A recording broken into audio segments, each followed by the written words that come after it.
Get ready for the dopest show around, the Whiskey No Chaser podcast. Yo, quick ad before we start the show, man. Wonderful sponsor, wonderful person, wonderful company. They doing their thing. Yo, this is for Hudson County only, Hudson County, New Jersey. You know what I'm saying? This is just for the let's go with Union City, Jersey City, North Bergen, West New York, Guttenberg, Weehawken, right? That's the area. That's the area for now that Mario Munchies, your personal munch, is actually holding down right now. You know, they will be expanding in the future, but right now this is where they're working and they killing it. They have Ringside, which delivers a host of fucking delicious food. They also have the buckets. You could get yourself a delicious drink made, you know, that is next level. You know what I'm saying? You get a good amount for the price and it's delivered to your crib. Are you stupid? You're getting Long Island iced teas at the crib? Fire? Buckets? Oh, you bugging out if you're not doing it. So we got that. We got he's holding down for Sabor Latino. He's holding it down for White Manna. Plus everything else that's popping in Hudson County. You can order from him and he will pick it up. Order it and he will pick that shit up. You feel me? So you guys are Gucci. You get one price. You're not paying that fucking those other people. I ain't even gonna mention their name. You ain't paying that price because those people are charging you more for the meal that you're paying for, and they're charging you on top of that delivery fee. And you got a tip. Oh, come on, man, you losing there. Mario Munchies, he don't do that. Munchies, he fucking got you, man. One flat fee. He has one flat fee for the restaurant, one flat fee for you, man. He's taking care of everybody. This dude's a beast. What a great company. And been doing this before the companies that are doing it right now. But corporate people always steal shit from the little man. So what I'm trying to say, guys, support local. Hudson County, all my Hudson County niggas, support local, man. You want some White Castle middle of the night? Holla. You want some Dutchies and some other shit later on today? He got you. No problem, man.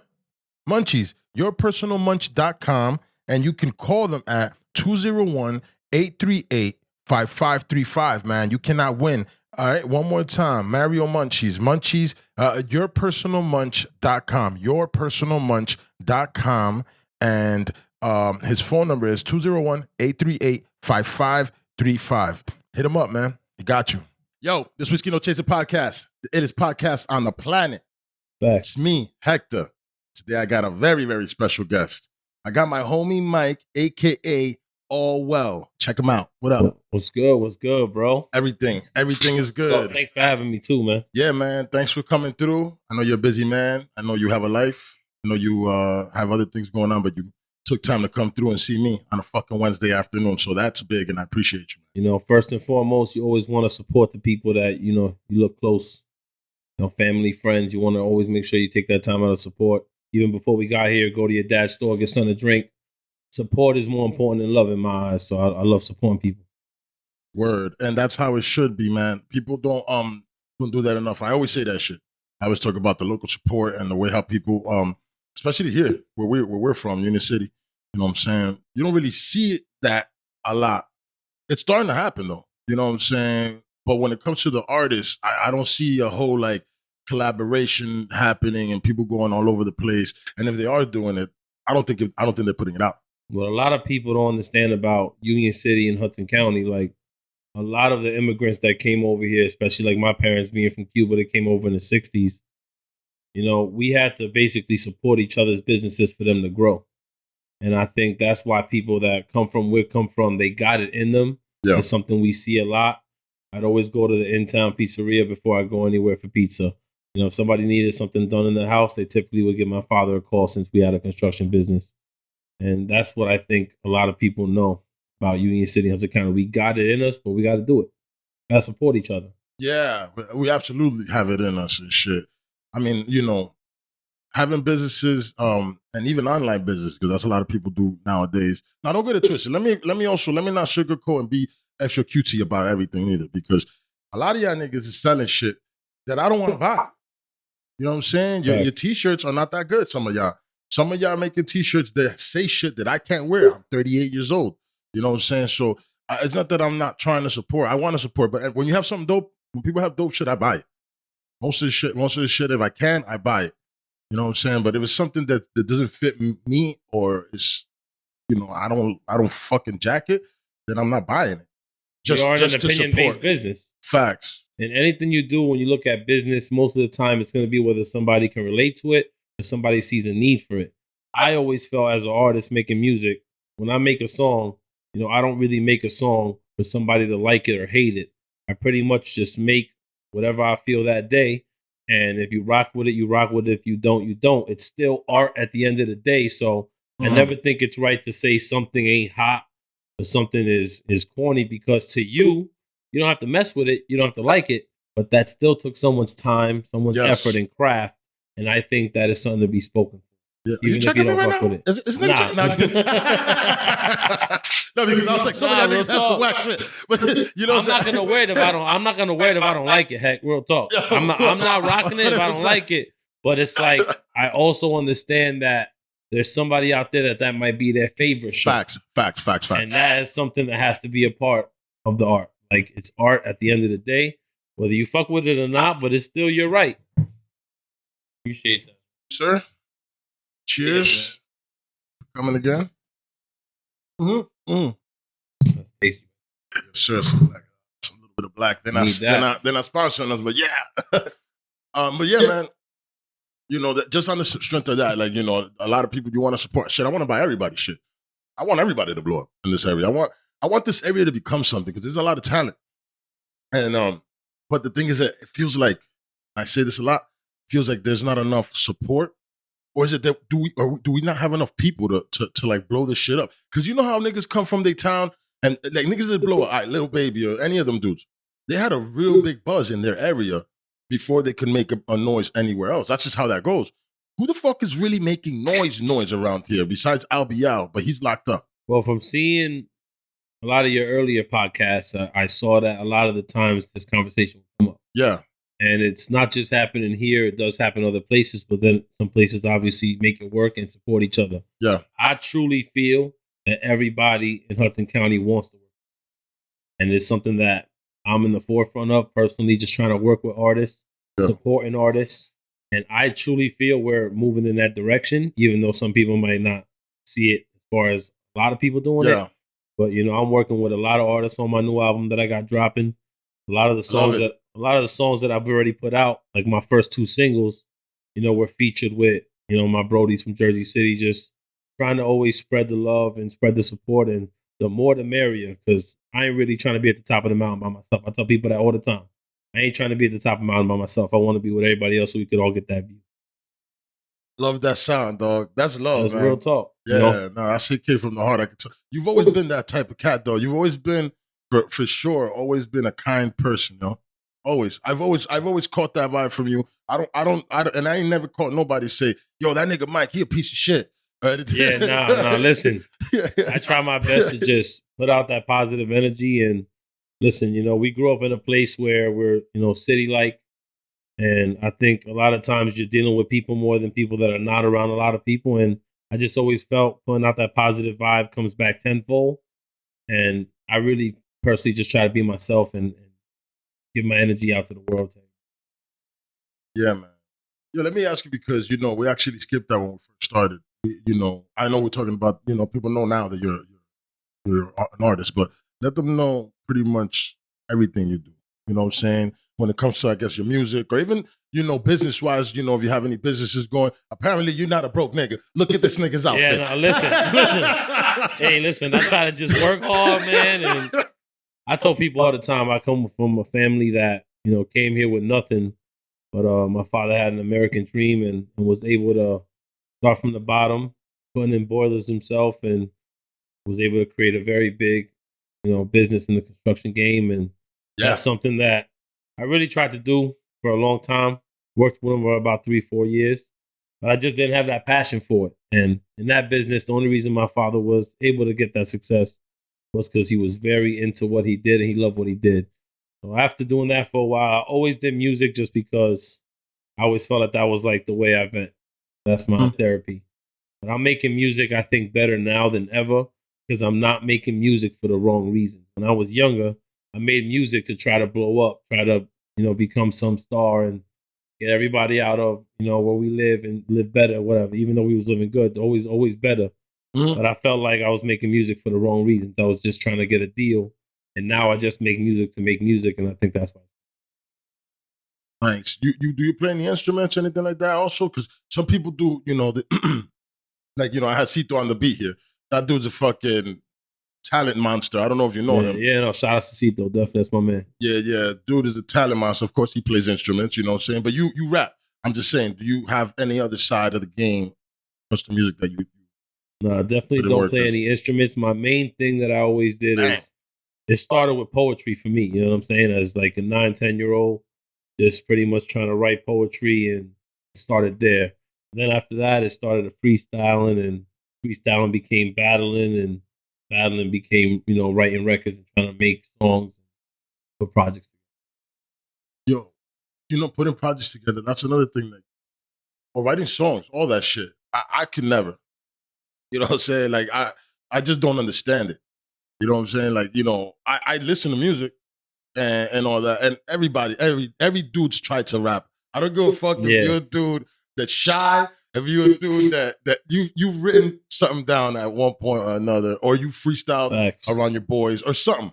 Get drunk and freestyle and shit. Facts. Everybody's done that. But how do you put a song together? Like, how give the science of that, nigga? Because really, nobody, I don't know. You know what I'm saying? There's a bridge, whatever it is, or do you just go in and whatever the fuck comes out, you put it in there and then you record it and you put it out? What's your flow? Well, being around a lot of artists and making music for a long time, I've seen that everybody got a different style. Some people need to write after they listen to the beat, before.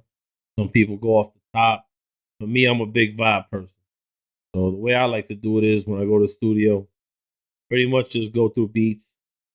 Whichever one I feel speaks to me the most to make me want to start freestyling and rapping, then I pretty much start putting together a verse. Now, I take my verses a little different than your average person just because I can go off the top all day, but I feel like sometimes when I put my mind to it, I can match syllables better.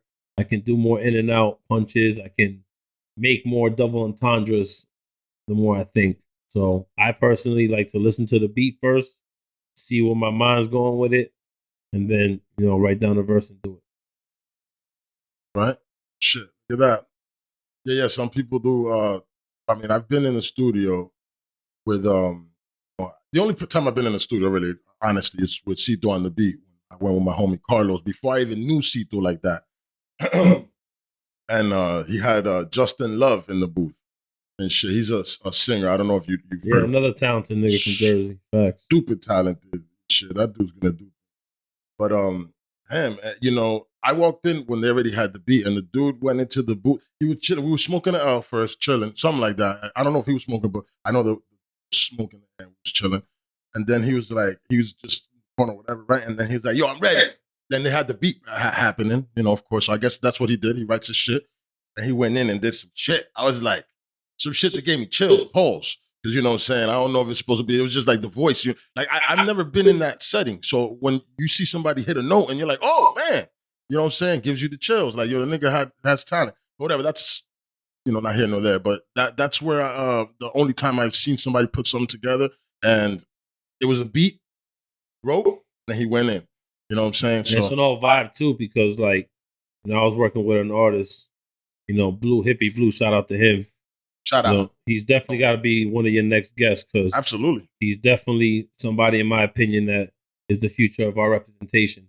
Oh, where like as that? As far as music, so shout out to Hippie Blue, my dude.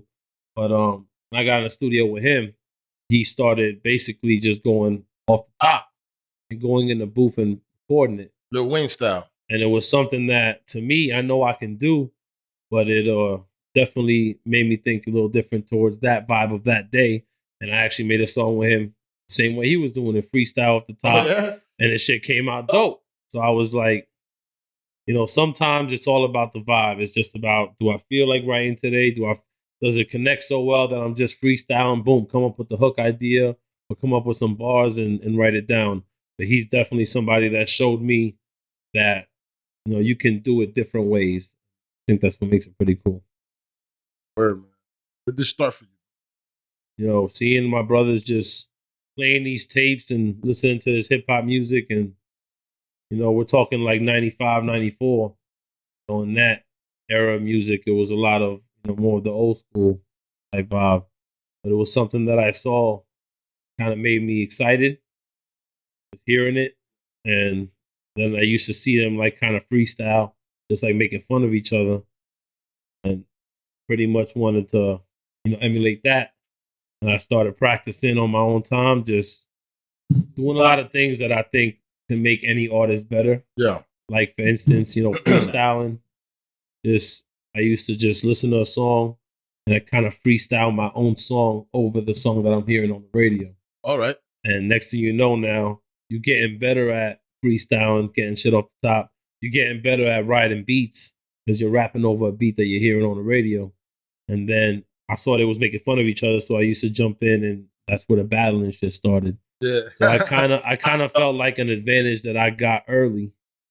By 13, 14, I was well versed.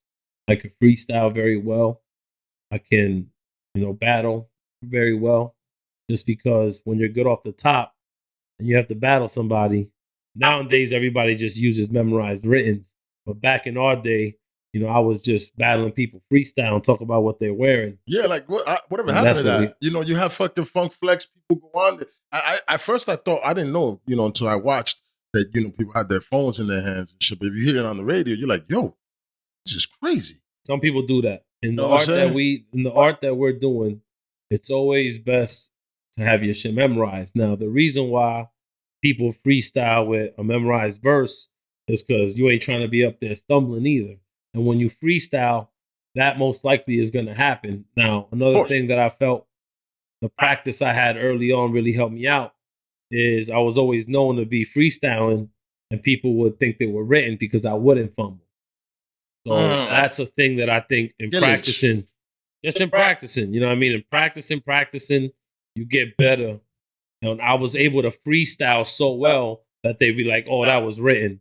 But the way that I would prove them that it wasn't written is I was talking about stuff that was live, like they closed. Yeah. So that's what I think. I think practice is something that makes you better. Man. I fucking I had homies too that would buy the crib, and shout out to my nigga Ant Live, yo. That nigga, yo, one time, yo, freestyled here for 3 hours, my nigga. It was like but it just, I don't know, man. We was just all fucked up. But at the end of the day, the only thing I remember that night the most, I was like, yo, this nigga was on fire. He just didn't stop, and it was just good. Like, it wasn't. I'm not saying that he freestyled for 3 hours straight, but I'm saying though, like you put the whole time. Yeah, I think because we spent it was all of us just chilling the whole night, partying and shit. And dude, man, for somebody to be able to it just blows my fucking mind. For just come up with shit off the top like that. And I'm like, yo, man, what kind of lying ass nigga are you, man? Like, you could come up with shit off the top. You could act like somebody could come and ask you. You could have came and painted on my walls and shit right now. And I could have said, yo, man, did you paint them all? Nah, man, you know what? 15 niggas just, you could just come up with that shit off the top of your head. This shit. That shit is something that's cool to see. Yeah, that's a character. And a lot of times people were very impressed by people that could rap for a long period of time. And that's something that you practice a lot. I used to rap for people, a whole night. Could be 10 hours straight. We drinking, we smoking, we having a good time, and they want to hear me freestyle. And that's another thing. Like, I took a step towards the entertainment part of it early. Like, I liked rapping in front of crowds of people, a lot of people. I liked putting on a show in a sense. And that's when a lot of people pretty much realized that it was kind of more than just the music too. I think that I'm just trying to give everybody everything that I got, all of me, all the energy. And sometimes it's through music that I present that the best. But that's what I think, every artist should try to do. Yeah, people don't well, a lot of people, they'll be like, oh, I rap for me. Do it for me. You know what I'm saying? Or do you think that shit's like an ego thing? They're just trying to make it seem like that. But meanwhile, back at the ranch, they're like fucking in their house. Like, I hope they like it. You know what I'm saying? Like, who would say that? Well, Lil Wayne. You know what I'm saying? I do this for me. Like, people like, well, Lil Wayne, he could do it for him. That dude's, he's a GOAT in my mind. Do you feel that way about Yeah, that? 100%. Growing up, he was one of the people that you kind of look to see, what I'm saying, what is he saying, kind of get all his lines and make you even kind of relate to how he thought of that or how he went with it. Him, Eminem, Jay-Z, those guys were people that I look to kind of learn from them. So definitely, as far as doing things for yourself, I always like to speak in my own experience. And I definitely make music now, different purposes than I used to. Now I could really say I just make music to vent and use it as a form of therapy and coping with everyday life. Just making music.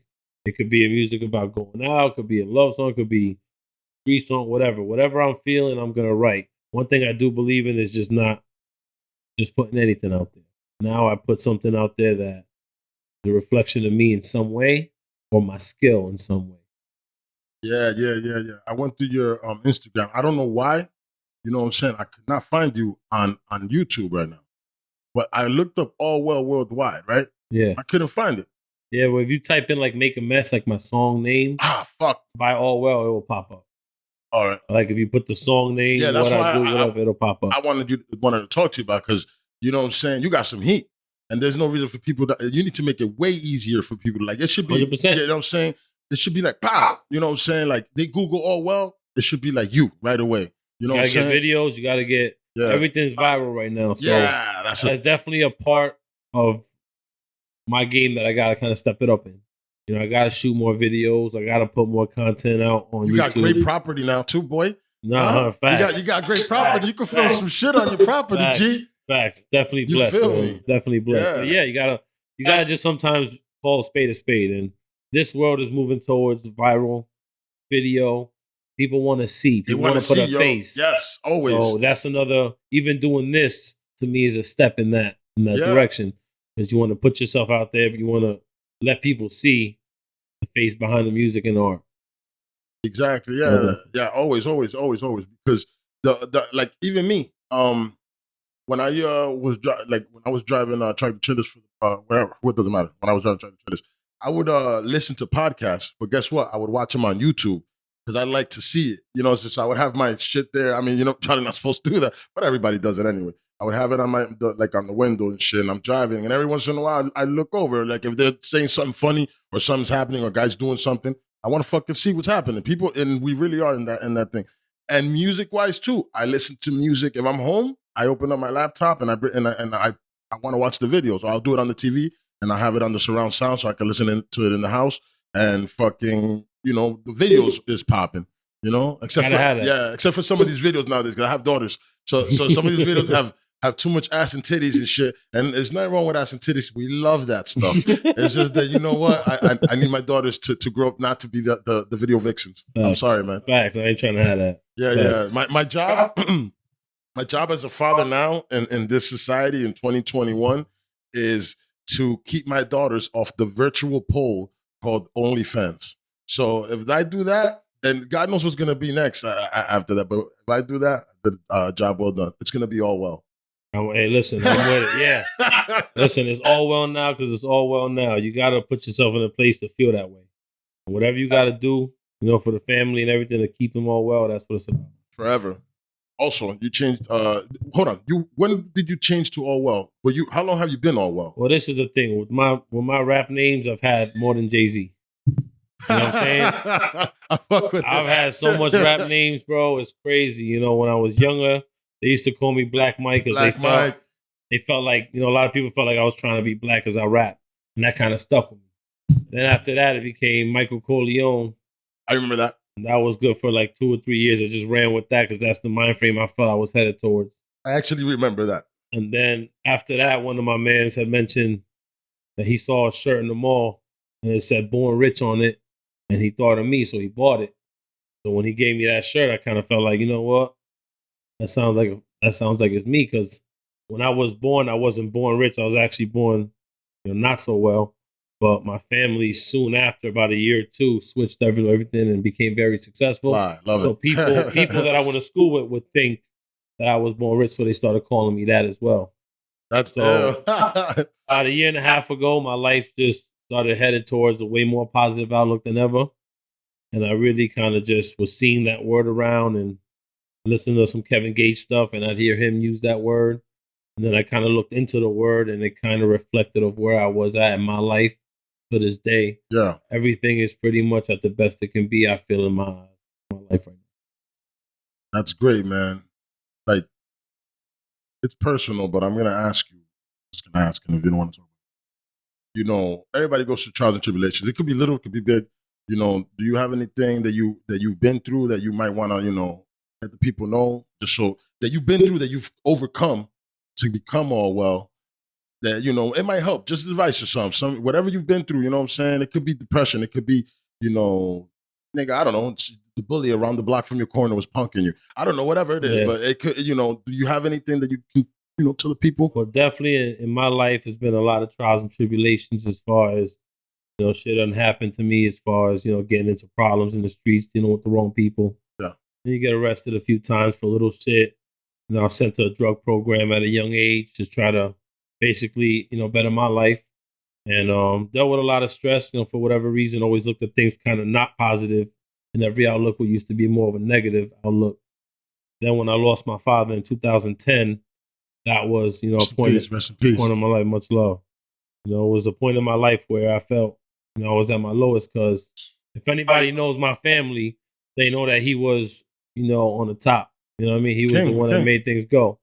So when I lost him, I kind of felt like I was at my lowest point and at my most depressed point. Even stopped kind of doing the music.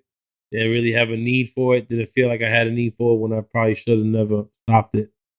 And you know, probably about 6 or 7 years, like 5 or 6 years after that, I kind of just had a day where I woke up and I was tired of living the life I was living. I decided to, you know, make that change and jump into the corporate world. So that's what I did. All right, corporate world. What are you doing in the corporate world? I was If you can. Yeah, I was, and I'm still in the automated business. So basically the car game. The who? Car game. All right, so how does that work? Well, you know, obviously right now I work for a dealership. Yeah. You know, putting cars on the road. Okay. You know what? I'm gonna be honest with you.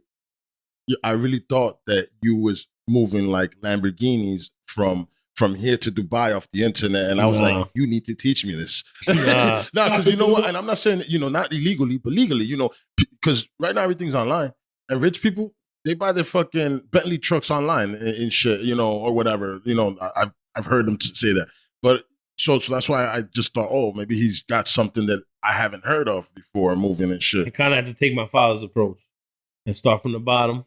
You know what I mean? In the business, learn the business. I'll take my talents of being a people's person to the business. And I quickly became, you know, a top performer and Leave you, sir. Putting a lot of cars on the road and dealing with a lot of customers. And now I'm at a managerial, you know, part of it.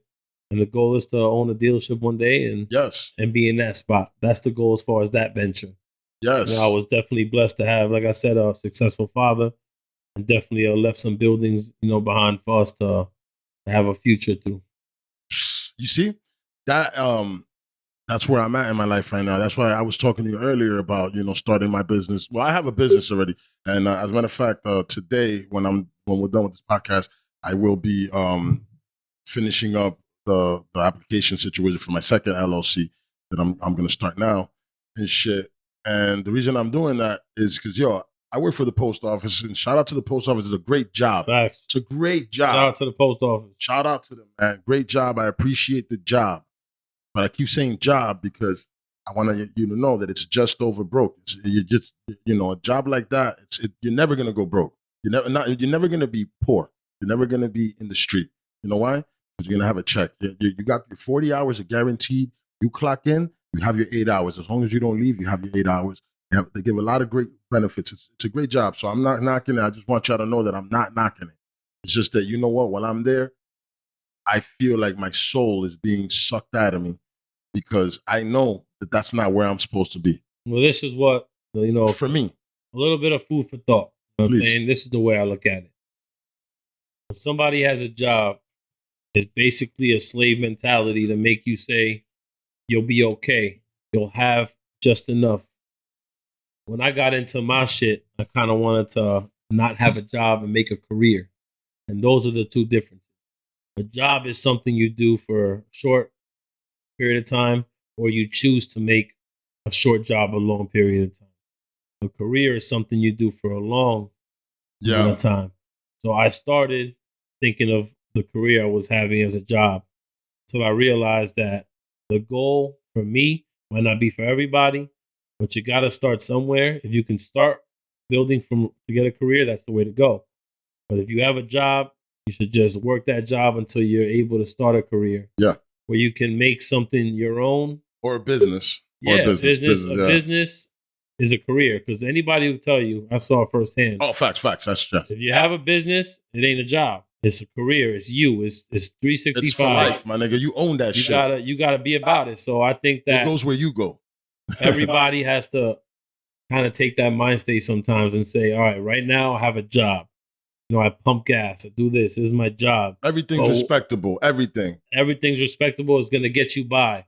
But what's going to be the long-term success from this? What am I going to achieve from this? If it achieves what you want and that makes you happy, that's fine. Me, I saw somebody come here with nothing and always push that ceiling until the ceiling had no point where it would stop. You got to keep pushing it. So that's kind of like how I run my life. I kind of always want more. And sometimes it could be something that keeps you up late night, but that's a dedication I have to my career. And that's what brings the success rate that I think I'm having, is because I've decided to make this something that I can definitely build a foundation. It's a career. You gotta, especially, you're right, man. You're saying that? Because you gotta be obsessed a little bit with certain things, man. Obsessed with making it right. I'm obsessed with just doing the job that's at hand. Obsessed with trying to make it better. You know what I'm saying? Like everything that I've done good in and shit. Like I have a little Amazon business that's actually held me down through this pandemic, my nigga. Like I got hurt and shit, and my sales from my Amazon store took over my job, what my job was paying me. You know what I'm saying? So in all honesty, you know, a little business like that, you know, that you think is nothing one moment could turn into something that's supporting your family for the moment. 100%. And it did that. You know what I'm saying? So I respect that fucking little Amazon business that to other people I've told them about and they've laughed about it. And I have it there. It's supporting my family, nigga. Yo, it's a business, bro. For a couple months. So respect to that motherfucking business. Facts. Listen, everybody that works a job is working a job because they got things to take care of. The difference between having a job and a career is you have to find what's your comfortability. What's your point that you want to be at?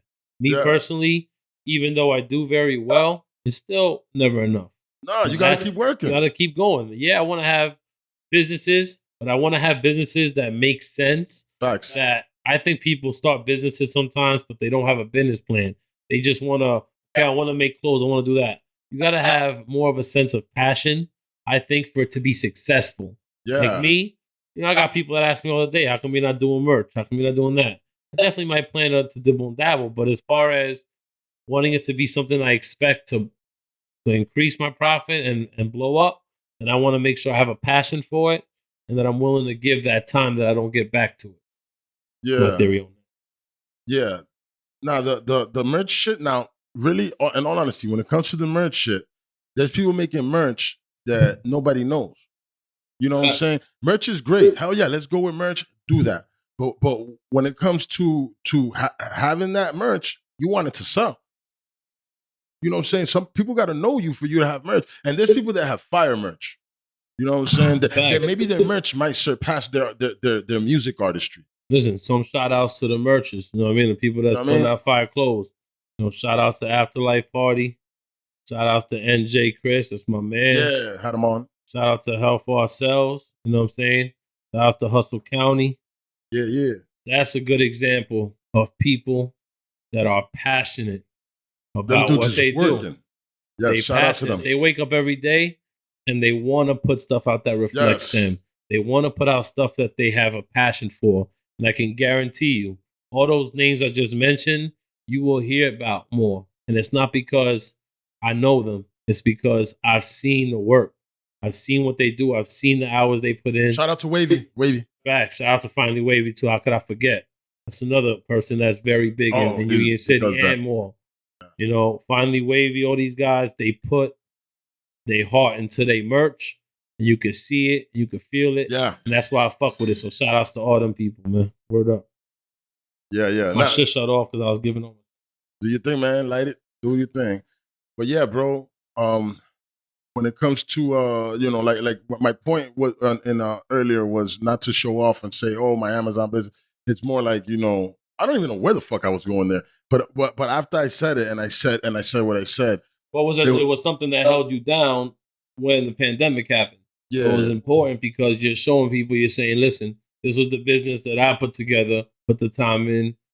The obsession. So when I did that, when I started that shit, man, because to do that shit, you kind of thanks, bro. Taste that shit. Yeah, that shit smell like crazy fire. This is rapper weed for real. So when I started this shit, yo, I had to be obsessed to find my products. I had to be obsessed, and all I did was take hours upon hours to be on that. So what my point is saying that to be successful is you have to be obsessed with the shit, man. There's no other way to be successful, man. That you gotta have a one-track mind. It's gotta be like, all right, this is business. I mean, you always gotta have time for family, though. Don't get that shit twisted. People take and they replace family with business. No, I can't do that. No. The reason you want this business is for more time with your family. You know, that's how I feel about it. Everything that I'm trying to do is so I can build something up, so I can run a company, but still have time to take my family on vacation. What drives me is family. What works for me, every day you wake up, everybody has something different that drives. Or more people might agree with me. What drives me is my family. That's what makes me wake up with a vengeance and want to go towards my goal of being the most successful. It's all my family. It's my mom, my brothers, sister, it's the gang, it's the homies, it's everybody that have a passion for the same things I have a passion for. And that's being positive and having that outlook. Because if you don't put that shit out there, I'm telling you, it ain't gonna pop off for you. You have to put out that effort and that positive vibe. It's really big on the positive. Have to. It tastes good, right? That is good stuff. What is this? This is smoking. Blue Nerds. Blue Nerds. I mean, everybody has a name for this shit, but this shit right here, I smelled that as soon as you lit it. I was like, oh, this is good stuff, man. Wake the neighbors. It's this right here is like just light and just a light smoke. Oh. Yeah, it's different than what I'm smoking is pretty good. I'm smoking purple and then some GG shit there. I don't even know what it is. It's fucking everybody calls this stuff mint, but I'm like, this is mint. This is fucking great. I'm paying $35 for my quarters, right? My eighths. Probably eighth. Yeah. $35 for my eighths. I'm happy, too, man.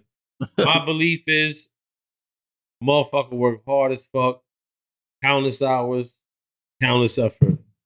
I think I deserve like great. Mm-hmm. I got people that would say $20 eighth is great, $30 eighth is great, is all I need. Float your own boat. It's what it is. Yes. Me, I work too hard to smoke nothing but what I feel is the best. Should. Yeah. Pricey, but it's worth it.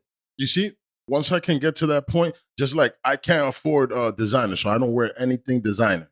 I don't have any Gucci. I don't have anything. The only reason I don't buy, I mean, I can buy myself. Yeah. You know, I can buy for myself. I just can't afford to buy the whole family that. You know what I'm saying? We can't. The whole family can't walk into fucking Gucci and buy an outfit each. I'm not buying it. I'm not doing it yet. They believe in that. Yeah, so that's the only reason I don't rock any of that. We could all buy Jordans. I buy the whole family Jordans. We're in Jordans right now. Fact. You know what I'm saying? Till I can buy all that Gucci shit and all that dope ass shit that you're rocking for my kids and for my wife, you won't see me in it until then. I'll be rocking I just found out a few months ago that I'm having my first child in August. You know, I'm going to have a daughter, so word up, put some claps for that. Congrats, my brother. Congrats. You're definitely gonna be, looking fly. I'll make sure of that. As you should, man. Ain't nothing else. But I also want to let it be known for the other people because you see a lot of niggas buying shit that they can't afford, trying to keep up with the stigma. Don't do that. Exactly. Don't go broke trying to look like these rappers. These rappers have money. And other people that wear this stuff actually have the money for it. This is not hurting their pocket. They just looking fly. You can look fly in some time. You look at these American Eagle jeans, my nigga. I fuck it. You feel me? I buy everything on sale, my nigga. You feel me? So at the end of the day, you can walk in the room and still fucking stop the room, because I do. When I walk in the room, people notice. I don't give a fuck if I'm wearing Gucci, if I'm wearing whatever. I walk in the room, people notice. I be wearing a uniform, my work uniform. So be you, and don't worry about wearing designer. When you got that money, you get that shit, dog. That shit is fly. That's how niggas all the time. Like, yo, a lot of people, grow up like we did, looking up to the rappers and looking up to the hustlers with money. And they typically had nice clothes. That's the true reason why we fell in love with that shit growing up, because that's what we kind of inspired to be like. When I buy clothes, I try to buy what I like. Now, the only bad part about that is that I like the expensive shit. That's the bad part about it. I ain't mad at you, though. But you still, if you can afford it, if you ain't selling your fucking couch for it, you buy it. At the end of the day, I'm not buying $20,000 of clothes at one time, because that would be cap. You know what I'm saying? I buy something when I can relate to it, when I find a sense of fashion in it that I like. As far as this shirt right here, this shit's inspired from the movie The Lost Boys. You know what I'm saying? This Mike Amiri signature, edition shirt. So at the end of the day, I related to it because it's my favorite, movie. So I ended up going with it. See? Obviously, it's a comfortable shirt, and I don't regret the purchase.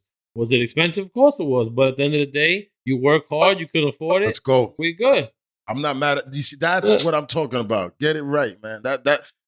I'm not saying don't go and get it. Got it? Go get it. If you don't got it, don't be fucking going broke trying to fucking look like everybody. I got more Nike than I got designer. Yeah. And most people do. I got more Jordans than I got anything else. So at the end of the day, it's all about what you consider fly. Facts. Whatever it is. Now, and definitely, I do purchase myself delicious rapper. I always call it rapper weed. I don't know why, because it is. That's what it is. Pack every once in a while, maybe once or twice a month. I'll get myself a nice, But I got a family to feed, man. I got a wife and kids to feed, so I can't afford it on this postal shit, my nigga. But once my company shit goes, I put that hard work in a couple years, because I'm gonna have to stop smoking, for what I'm about to do. Once I become the boss and I can get out of the damn truck back, and guess what? Trees is gonna be even better by the time I come back. These niggas, I don't even know what they doing. But you know what? Another thing, talking about bud, I saw some shit the other day talking about how, I didn't know this, I'm not no botanist, but how they are making the weed so beautiful and so gooey and all that shit.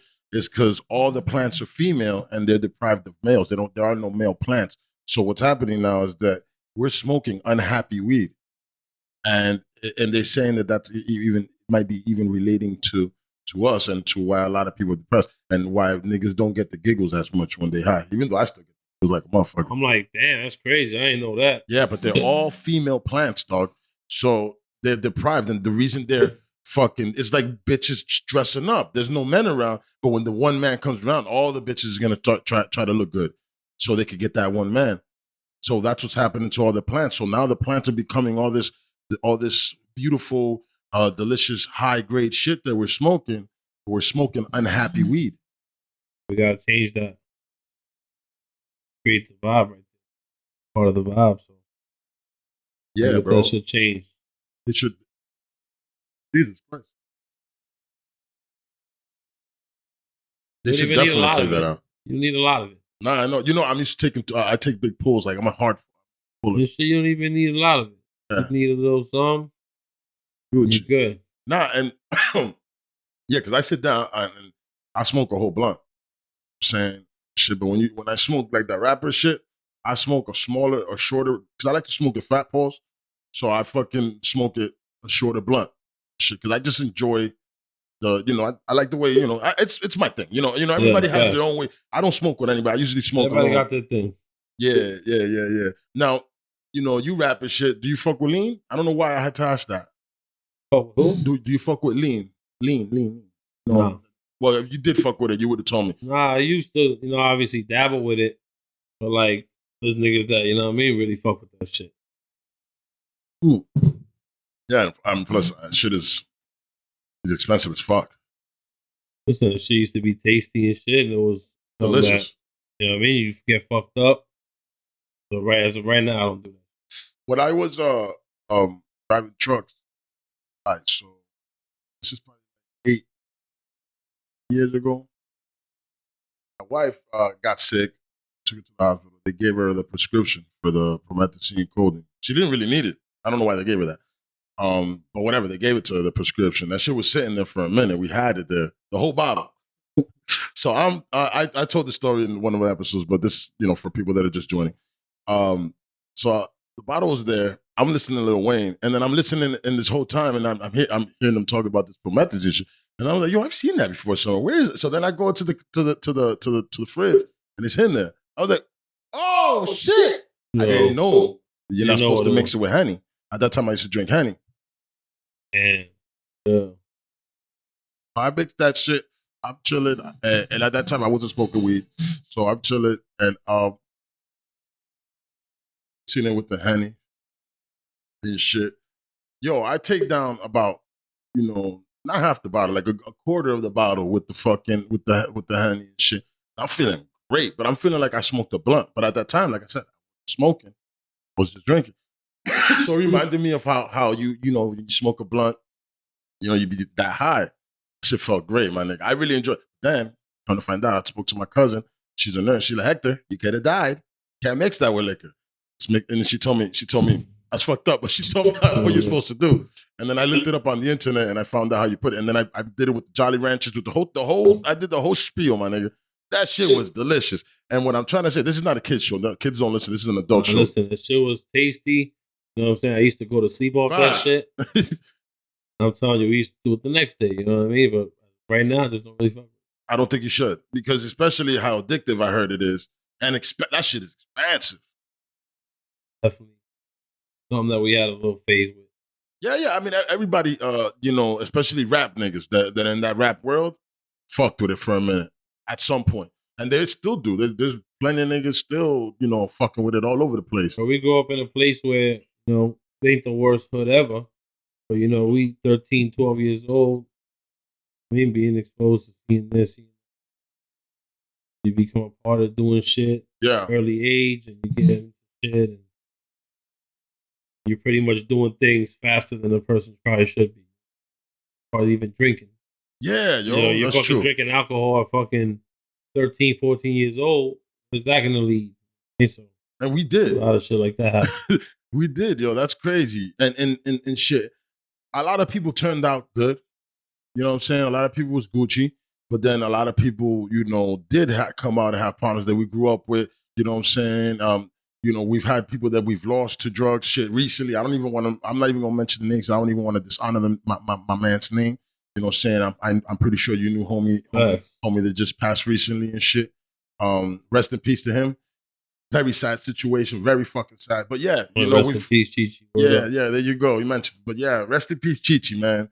Rest in peace to that man. Very good dude. Ain't nobody that I know that's been around me has nothing bad to say about him. You know what I'm saying? And I had to. It was my man. Yeah, and I hate the fact that that when people are going through things in life, that somebody can't just grab them up real quick. You know what I'm saying? But everybody thinks everybody's fine. It's like, oh, that's just him. He's gonna be okay. You know what I'm saying? So you'd be like, nah, he's fine. And then you find out he's gone, and you're like, damn, why didn't I grab him up and say, yo, maybe slow down, or watch out for what's going on out here? Because they got a lot of this fentanyl shit going on around here. I don't know if you've heard of fentanyl. Mm-hmm. Well, I don't even know exactly what it is. And I mean, I know that it's something that it's literally poison and shit. So I don't even know why it's being distributed and why it's even made, or what it's put into that we need it. Fentanyl scientifically.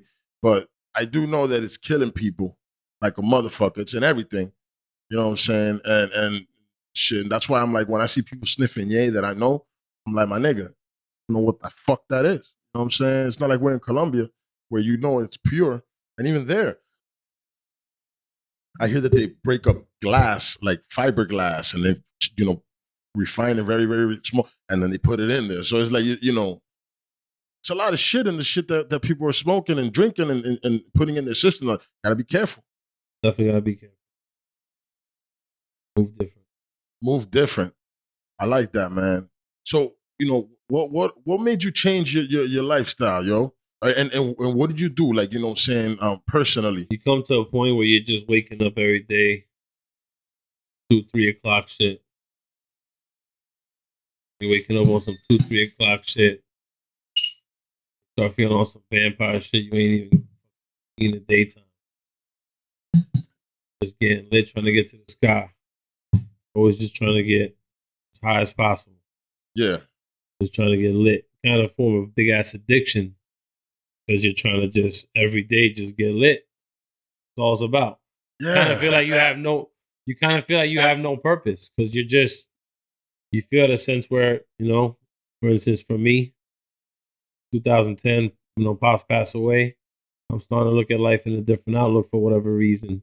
Yeah. And then now you fall more harder into the lifestyle of just, getting lit all day and staying up late as hell, and just get tired after a while, just a whole bunch of nothingness. It kind of feels like you're not doing anything. You're not dedicating yourself to anything. So just woke up one day, I believe it was 2014, 15. I just said, changing this. You know what I'm saying? I can't do this no more. I got to find something, make it mine. I was introduced to the automated business. That's it, man. That you see, people, man, y'all got to get, you feel you're stuck, more drugs and more alcohol, whatever it is not the answer. You got to find something to dedicate yourself to positive, whether it be working out. You know what I'm saying? That's a very big thing, man, because once you start seeing results and once you start doing things for yourself and you feel a little stronger, you start walking amongst people more confident. You know what I'm saying? So working out is one thing I definitely recommend that everybody should do. You know what I'm saying? Even as hard as it is, to get up and do something for yourself, to work out. All it takes is just going to where you're going to go. Just go. If you're going to work out, if you're going to do push-ups, get on the floor and do it. Do fucking 2, 1, 2, whatever the fuck you do, 5, 10. You know what I'm saying? 20, 50. Just do it. For someone like myself who didn't go to college, who was not looking good, I had to get into some shit that I wasn't familiar with, but I can make a long-term success. That's the goal. So I got into the shit. Now I'm 7 years in this shit, and I'm seeing a lot of benefits. Moving up. Exactly. So for me, it was a long-term thing, but my all-time goal is to get out of the business and not have to do as much as I have to do now, and sit back and be a boss and make things happen more. That's the goal. So I can get out of this business and be able to be more at a higher level, where I don't have to do what I do now and just be a boss. Life is time, my nigga. It's the most precious commodity we own is time. That we don't own is time and shit. Because it slips away fast, my nigga. Wasting time, bullshitting and shit. I figured that out, man. Probably the last maybe 3-4 years, the time to me is very important. Definitely. Look, my daughter's 4. Now that I just thought about it, put it together. I have a 17-year-old son. He just turned 17 yesterday. Shout out to Davion. I love you so much, my boy. 17 years old, my nigga. But yeah, fucking. Once my daughter was born, because my son lives with his mom, you know what I'm saying? He lives in South Jersey, so he's not in my house, and it's not from a relationship, you know what I'm saying? I have I'm married to my wife, and we have a bond, and it's us, and we have a one track mind together. Like our mind, our goals are aligned. You know what I'm saying? We're doing what we're doing together in our lives together. So we made a family together, and once we had our first daughter, I just felt like I felt more of a different type of purpose for myself, that I needed to do better, and I needed more time to be around. Because at that time, then my wife gets pregnant like right away with my second one. Well, 2 years later, not right away, but 2 years later, quick. Yeah. So 2 years later, we have another daughter and shit, and where like I'm like, yo, we need more money. So I go and I fucking get a second job. And all I'm doing is working. Yo, I realized at one point, I ain't carry my daughter in 2 weeks. My daughters in 2 weeks. I ain't carry them in 2 weeks. I was like, what? I was like, yo, whoa, whoa, whoa. I was like, yo, we got to figure out. We got to move bills around. We got to do what we got to do. But I cannot be away this much. This is ridiculous. Before I know it, these girls are going to be 15. And I fucking going to be like, where the fuck was 8, 9, 10, 11? Yeah, exactly. So I'm trying to be in the owner level. Facts. At one point where I could be an owner and not have to miss out on that time with family anymore. That's where I'm working towards, man. And I'm glad that you have that type of mentality also, man. Not everybody has that. And it's okay. We need workers in this place, and we need bosses. You want to boss up, I want to boss up. Everybody wants to, you know what I'm saying, has their own path in life and their own shit they want to do. I'm not mad at that. I'm cool with that. You know what I'm saying? And I'm happy that we have workers. We have people that are like, yo, I don't give a fuck about hanging out with the fam. And I don't have a family, my nigga. I just want to get money so I can fucking, you know what I'm saying, do my thing. And I'm fine with that. Go ahead. Come get this overtime, my nigga. I'll provide it. You know what I'm saying? In my career, it's more, you know, your performance is how you get paid. You know what I'm saying? I'm in a commission-based look, so it's different. It's like with your effort and what you put out is what you see on that check every week. So if you want it to be good numbers and high numbers, you got to put that effort into it. You got to come in looking fresh, looking good, smelling good. You got to be ready to go. Ready to talk, show love. You got to be ready to go. It's got to start with the positive mind frame every day. Let me ask you something, man. You know what I'm saying? When somebody's coming into the dealership, you're the first person that I've ever had that you know, does the automotive thing on here. Is there anything you can help people with when getting a better deal? Or is there, to be honest, is the number already there and you just you know, should you just be like, yo, just give me the number?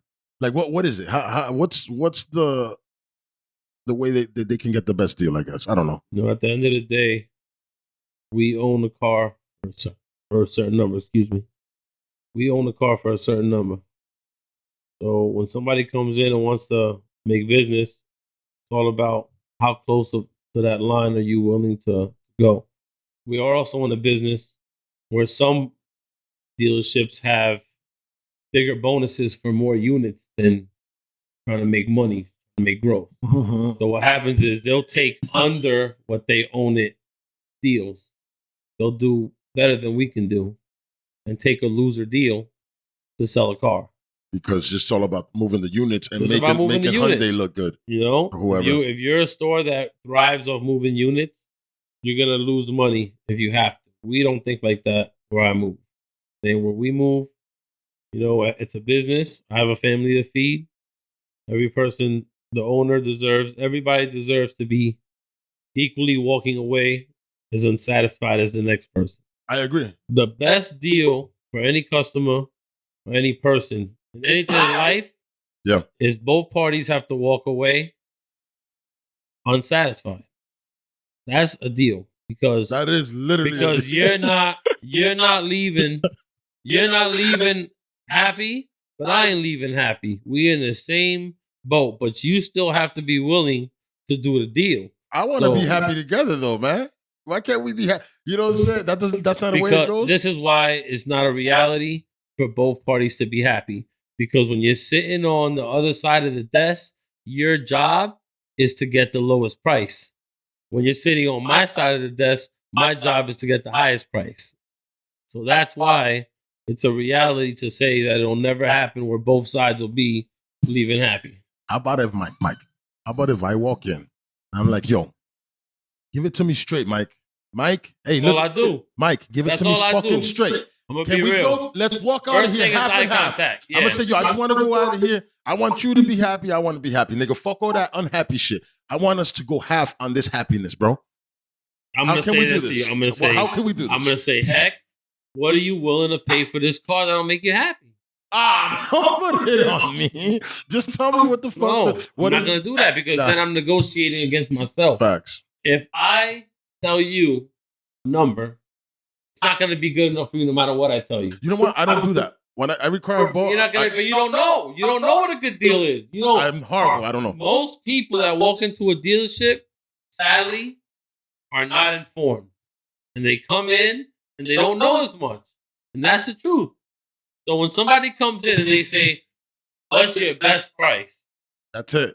You're gonna give them your best price. Any person who sells merchandise, any person that sells clothing, sells anything, anybody that sells, their price is going to be at the highest form. That's the best price. The That's my person best who's price. buying it, the person who's buying it is going to say, "Listen, I understand what you're asking for, but I just want to feel like I'm getting a good deal. So give me less than what you're asking for." So no party is going to leave happy because I want what's on the sticker and you don't want what's on the sticker. So it's just about leaving the party both equally dissatisfied, but still you've gotten a good enough deal that you're willing to say, "Shit, I'll do it." Makes sense. It makes sense. It makes sense. It makes sense. Yeah. Now, when someone, because people want to finance and shit, but somebody comes in with cash, what is the percentage that can go down on that sticker when you come in with fucking cash? I'm coming in cash moolah. I'm paying home. It's a $32,000 car, right? Yeah. It says $32,000 on the sticker. You gotta pay taxes, you gotta pay dealer fees, you gotta pay Exactly. obviously your DMV, your place. But this is the thing. Every person that buys a car looks at a good deal different. All right, no, but I'm saying though, I'm coming in cash. Cash The does not shit's $32,000. cash does not make it a better deal for us. It doesn't. So No. I can't come and be like, yo, it's $32,000. I want it for 26 because I'm paying you cash. That doesn't matter. I own the car for a certain number. Whether you buy it cash, lease, or finance, all I care about is what I paid for it and what I sell to you for. How you do it right now in 2021, that shit mattered in the 50s. You know what I'm saying? Now, it's not about, we'd actually rather. So that's our parent. This is our parents' mentality. It's the past. Yeah, because my father will go walking somewhere and try to get deal everywhere. I'm not like that. If you say that that's what it costs, I'm just gonna pay you so I get the fuck out of here. I just don't like doing that. I don't like haggling because I just feel that, you know what, that's what you think it's worth. That's your job. Now, if I know, which I will, every time I buy something, I'm always gonna do my research. I'm never just gonna buy something in one spot, because if I'm buying it from you, it's because I know that I'm getting a good deal. I looked it up. Everybody looks at a deal in a different way. That's my deal. That's my deal, my G. Somebody will come in and say, "If you can get me at $350 with $4,000 down on this car, I'm happy. If we can get it done, and it's not that profitable deal, we'll do it." Hold on. What are you selling? Could you say what you're selling? What animals? Cars? Subarus. I said animals, but I love it. Animals. Oh, Subaru, man. Oh, so you're in a good place. Subaru is a great car. They do very well. They're great cars until they're not, but they're great cars. Yeah, of course. You know what I'm saying? But everybody's got a car that they bought 10 of. You know, you got people that only buy this brand. It's all about just getting a loyal customer, making them a forever customer. I'm gonna be rich and I'm gonna still buy Hondas. That's it. Filthy rich in a Honda Accord, the top of the line with the biggest rims you can find. When you buy an American brand or you buy a Honda, these guys are selling 20 million cars a year. Guess what? They have better programs. They have better incentives. Subarus only sell about 1 million. It's a different, but it's a great car brand. Because it's all-wheel drive, and in Jersey, everybody should have a Subaru. Well, location is big. Yeah. With a brand like this, you're gonna only be successful, I feel, in the right location. Subaru, send the fucking check, Subaru. Listen, they do. No, to you, but I want to check. Whiskey No Chaser podcast wants to check. At least cash at me, nigga. And it's Whiskey No Chaser. Cash at me. Fuck it. You know what? Honestly, I could think of looking into some sponsorship. We'll talk. I can bring that up to the table. I'm willing to do it. My nigga, bring it up to the table, man. Family, we talk. Definitely, man. I've been looking for sponsors. Yo, man. Hey, man, and I want you on here a lot because I'm comfortable and I'm chill. I just feel like I'm just hanging out. I feel like we're in Hudson School. There's people playing basketball, and we're just in the back smoking a blunt, drinking some liquor, and talking. That's how we grew up. I played basketball every fucking day of my life when I was growing up. I played basketball. I was just always playing ball, and that led to being in street rap performances where I felt like people would push me into the forefront because they were scared to rap. Everybody wanted to rap, but they were not really confident with it. And they'd be like, "Mike, go start." And next thing you know, guy's doing a beat with his mouth and boom. Pause, but you know what I mean? Yeah, everybody's fucking rapping. Yo. Nobody rapping. They just want me to rap. So you were just So performing. I'm there like a little nervous too, you know what I mean? But then I'm just going crazy, But freestyling. once you start going, you probably And just that's caught it. that vibe and you felt yourself. I'm big on vibes, man. You gotta bring vibe to whatever you do. Like when somebody comes on your podcast, you can see if you look at the previous podcasts that you've done, which I have, you'll see that there's a vibe there. There's a sense of, being comfortable. Yeah. You know what I'm saying? And that's, I think, what makes people, such as myself, want to be here and find it to be a pleasure to be invited here. Thank you.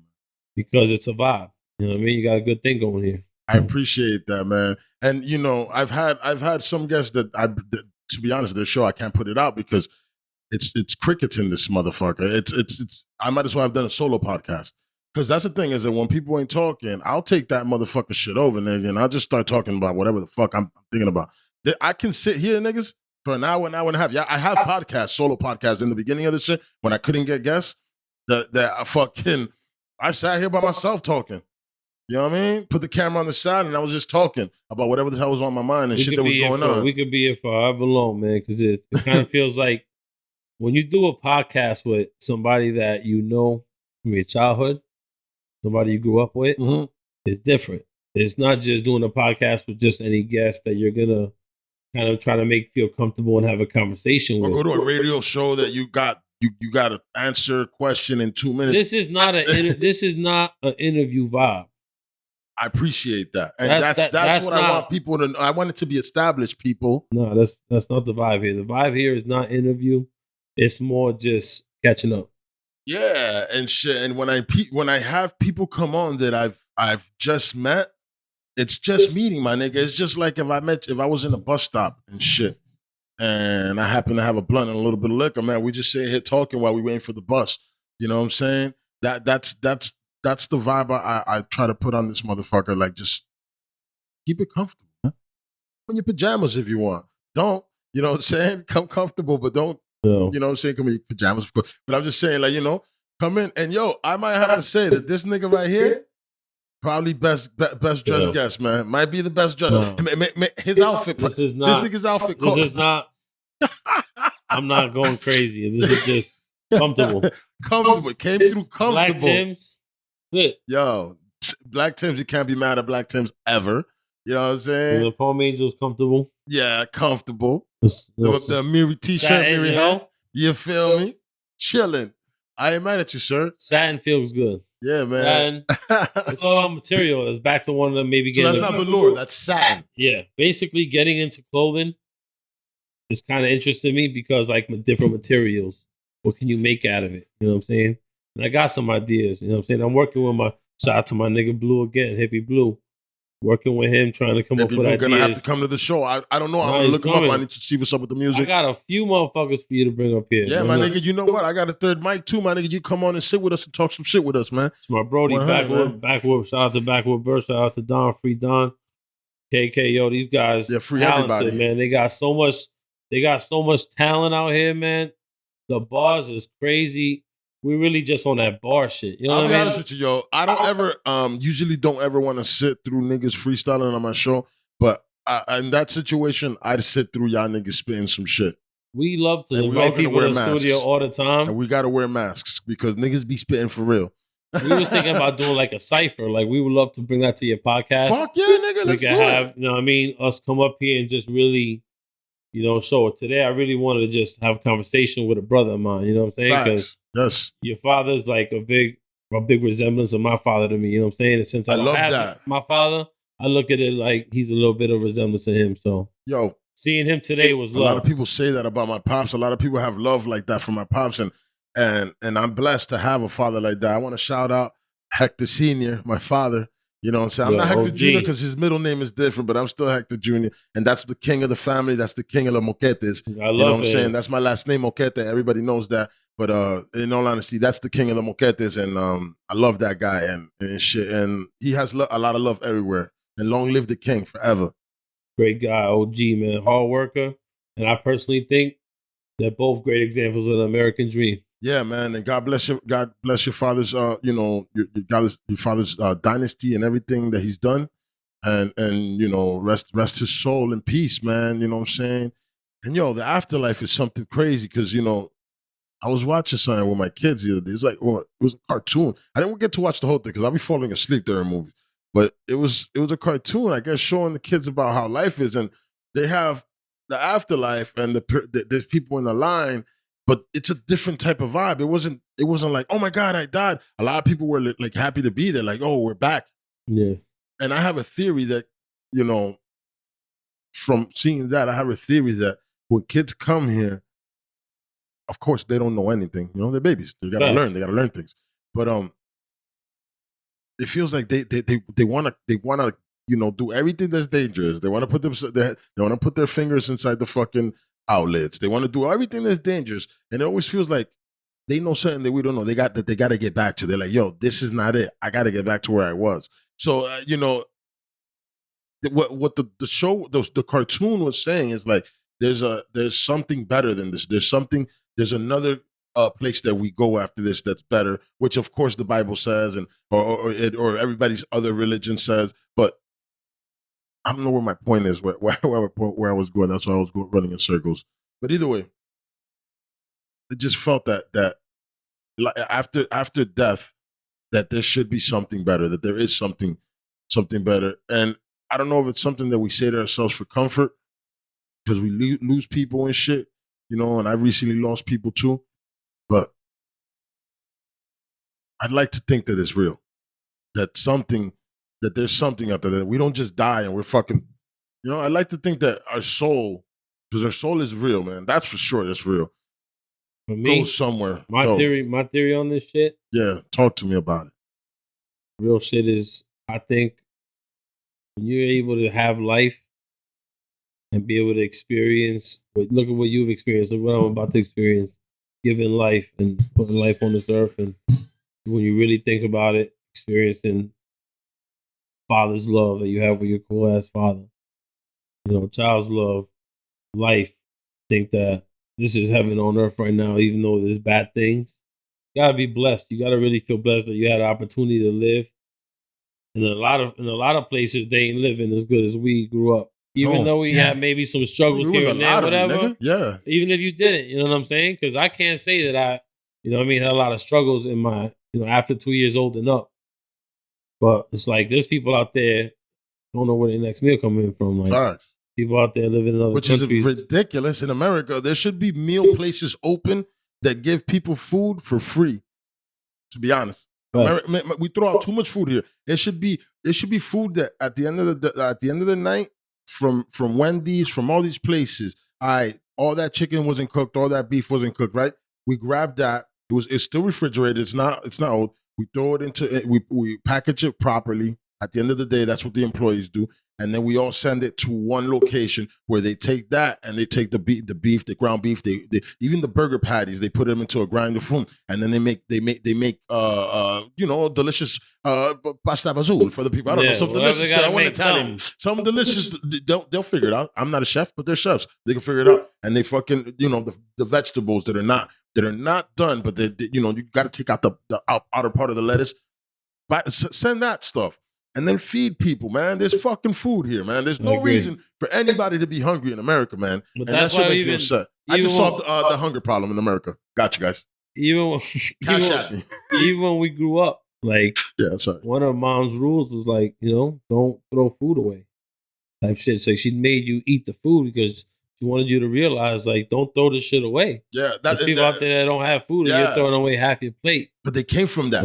They came from in Dominican Republic and in Cuba, where no tenía mucho, they didn't have a lot, so they were like, no, that little grain, you can eat that motherfucker, because that grain we didn't have. We, what I'm saying, they didn't have. But it's unfortunately here in America, don't force feed your kids. They try to do feed them a small. They try. Yeah, growing up, they happened to us. Our parents tried everything to do what they felt was the right thing to do. For instance, putting us in Catholic school.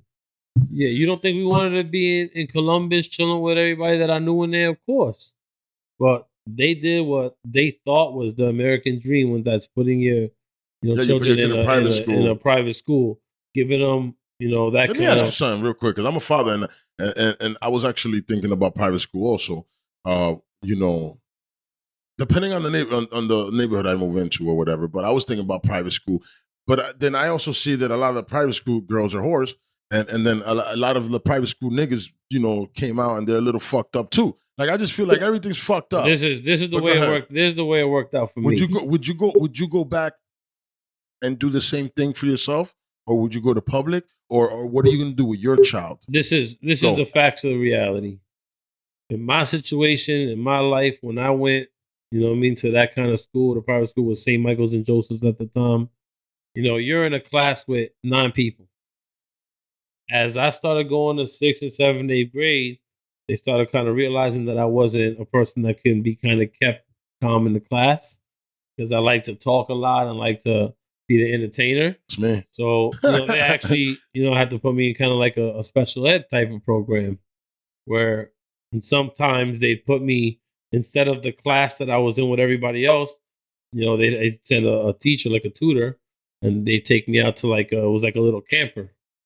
You know what I mean? And it was like kind of like more one-on-one because I couldn't really be, in a class for a long time without being loud, talking, being too much of a disruptor in a sense. You know what I'm saying? Yeah. So they definitely, I feel, was a help because, that special education type of program was. That's dope. But I was able to graduate and go to high school. Gave you the attention you deserved. You know what I'm saying? Because everybody thinks that every child's supposed to be taught the same way, but now we're starting to learn that certain kids don't put them in and don't, they're not retarded. It's not that retarded. You got to teach them a certain way. Yeah. Certain people don't learn the way other people learn. That's exactly what it is. It's not like a sense of being retarded, but it's put with that. It's more of a sense of, bro, you put me in front of a lot of people, and it's gonna be something that you're probably not gonna be able to get a class done, just because I want to be the center of the show. I want to make everybody laugh. Well, I figure we're in school, we want to make it fun. Yeah. So I always was getting in trouble in the class, and always obviously talking to girls, and just always getting in trouble. But it was kind of cool, it was kind of fun. But I definitely would, if I had to do it all over, I wouldn't be against what she did. I didn't kind of see it in that time because all my friends went across the street. So I was chilling with all the Ghost Town kids, you know what I'm saying? Yeah. Shout out to Noah, shout out to, Danny DeLuca, all them niggas. We was just always in the Luca was streets. just here the other day with my nigga Nick. You know what I mean? We was playing Shout out. basketball, always playing basketball. Yeah. Louis Medina, shout out to him. I'm bringing out names. Like, we used to be playing basketball at Hudson School all the time. And that turned to like rapping and pretty much like the real Union City vibe. You know what I mean? Just a bunch of city kids chilling. We used to fuck with shit. You know what I mean? We used to fucking throw rocks at cop cars and run. We used to like try to be in that kind of state of mind where it was like, everybody want to be Wu-Tang, like just nigga. fuck around. Like, you know what I mean? Mischief Night go crazy on another person's ain't block. no Mischief Night. What happened to Mischief Night, bro? Bro, There we used used to be to eggs go. everywhere. There's no Mischief Night now. I lived on 20th Street. 2021? I lived on 20th Street. Shout out to Palisade Avenue, on one of the nicest blocks in your city. Facts. But we used to get everybody from 13th Street, 15th Street, everybody, and we just go bomb 21st Street and go on some shit as kids. You know what I'm saying? We had a good time like that. Yeah. There was some city shit going on. Absolutely. Positive Everything. shit. Yeah. Playing football in the street. I don't see that shit anymore. We You know what played I'm saying? sports, you know what I'm saying? Especially basketball. And that led to me rapping a lot in the street, which I had a lot of fun with because when they make you rap, you know what I mean? You feel that nervousness, you know what I'm saying? As a young kid, Yeah. I was 11, 10 years old, 12 years old, 11 years old, having a rap in front of 30 people and have to say something hot. You can't just rap. So it was like I had a quick mind, you know what I'm saying? I was able to gain that, but I wouldn't get that vibe and that experience if it wasn't for being a city kid. Yeah. You weren't going to get that in Lyndhurst or whatever. You know what I'm saying? The vibe in Union City is crazy. You know what I mean? I just got my first spot in the woods in the Pocono Mountains. You know what I mean? So I don't really, reside here as much. But Shit, my brother. You moved up. You took your beautiful wife over to a better place, and now you're gonna have a beautiful family. The fuck, you living the dream, bro. I'm happy, bro. I'm so happy for you. I'm happy for you, nigga. I Just talking appreciate about it that. made me smile. I appreciate that because honestly, going how we was going and growing up how we was growing up, you never really think you're gonna meet the right person. and be able to And spend I never the seen rest your of your wife life. really. I didn't mean Nah, beautiful wife listen. like I checked her out or anything I'm like telling that. you, nah, I just meant like listen. your beautiful wife as because of course you're gonna have a beautiful wife. I just meant it like that. Respectfully, guys, just so you understand. Bang. She's beautiful. Of course she's beautiful. Look at this Thank you, I guy. appreciate it. That's my wife, you know what I mean? Yeah. Facts. That's what's So, up, man. You meet the right woman that holds you down and support you, and you know what I mean, always have your Understands back. you know what I'm saying? Because you know what? Understanding is what men need a lot, yo. I wasn't just gonna have anybody have my baby. Like, it's gonna be somebody who's gonna be for life. You know what I'm You saying? don't have a choice, sir. That's well, it. at the end of the day, when it comes to having a baby, if you're busting nuts, sir, you know You're good. you're gonna be out here. If you're out here in the streets busting nuts, you're gonna wind up having a baby mama or two. So be smart, gentlemen. Strap the fuck up. And I don't mean guns, man. Put a condom on because at the end of the day, man, these shorties Right. out here and some of them are willing to have your baby, and you're like, I don't even want you to have my baby. And now you have it. There you go, paying forever. Feels good to say that I'm having, a baby with a person that I know is the right person. It does feel good to have, but when you're having a child with somebody you don't want to have a child with, oh man, that's not fun. Shit, I've seen it. I went through it. Yeah. You know what I'm saying? But at the end of the day, we had a great child. I don't want to end it on that. Let me just explain. So I don't want to shit on my baby moms or anything like that. I just want to say that, at the end of the day, my son is the shit. I love that kid. I don't regret him at all. You know what I'm saying? I just wish I would have had him with my wife because, of course, you want to have your child in your house with somebody you love. Back. You know what I'm saying? Because when you have a child with somebody you love and the bond is already there, once you have these children, there's more love transferred down to these children. And then these children are surrounded by love because love is love. It's just all love. But when you have a child with somebody from the street, you know, that you're not with, you're just going through the motions. You know Even what I'm going saying? through what I'm going through. My lady had a child from a previous marriage. So when I come into her life, he's 5 years old. He's, 8 years old. He's 4. He was like 4 or 5, and now he's 8. You got to step into that stepdad role, and you got to, try Respect to positively, put that in his life. So I like that. You a said lot of that positive positively. stuff. That's what You it's all thought about that. You actually thought about being positive in his life. You have to always put everything forward with a positive. See? If you wake up in any form of negativity, you gotta understand it's a crazy world out there. There's gonna be times where you're gonna be probably in a negative state, or whatever, but you have to really push forward with that positivity and realize that the only way to go forward is to go forward. Literally. You gotta do it. Yeah. You gotta push. You gotta just say, this ain't good enough. This is not what I want. Keep pushing. And that's what I think worked for me. Because when I started, it wasn't where I was at now. There was dark nights. You know what I'm saying? There was a lot of days where you felt like, giving up sometimes. But you fight through it with the positivity. You affect other people. Now your team is doing better. Team. Build a team around yourself. I love that. Build the right team around yourself. Because you know what? I'm in a competitive business, right? Yes. So go. the way that they do in the old school thinking is make everybody want to beat each other, make everybody want to beat the next man, embarrass them if they lose. Do whatever you got to do to make people want to beat the next person. I didn't take that approach. When I was able to get in a position where I became the guy who made the team, I picked the right people. I picked the right team. I positively showed them what we have to do in my sense of what I think was the right way to move, which is different. It's not in a competitive state. It's more of, I know I'm going to do this, and I know you guys are probably going to do this. Yeah. But we want to get you up here. I don't want to be at the top of that mountain by myself. Let's lift each other up. So yeah, who doesn't want to be number one on the board every month? Everybody want to be number one. I get that, but guess what? If you can do the amount I'm doing and beat me, that's my goal.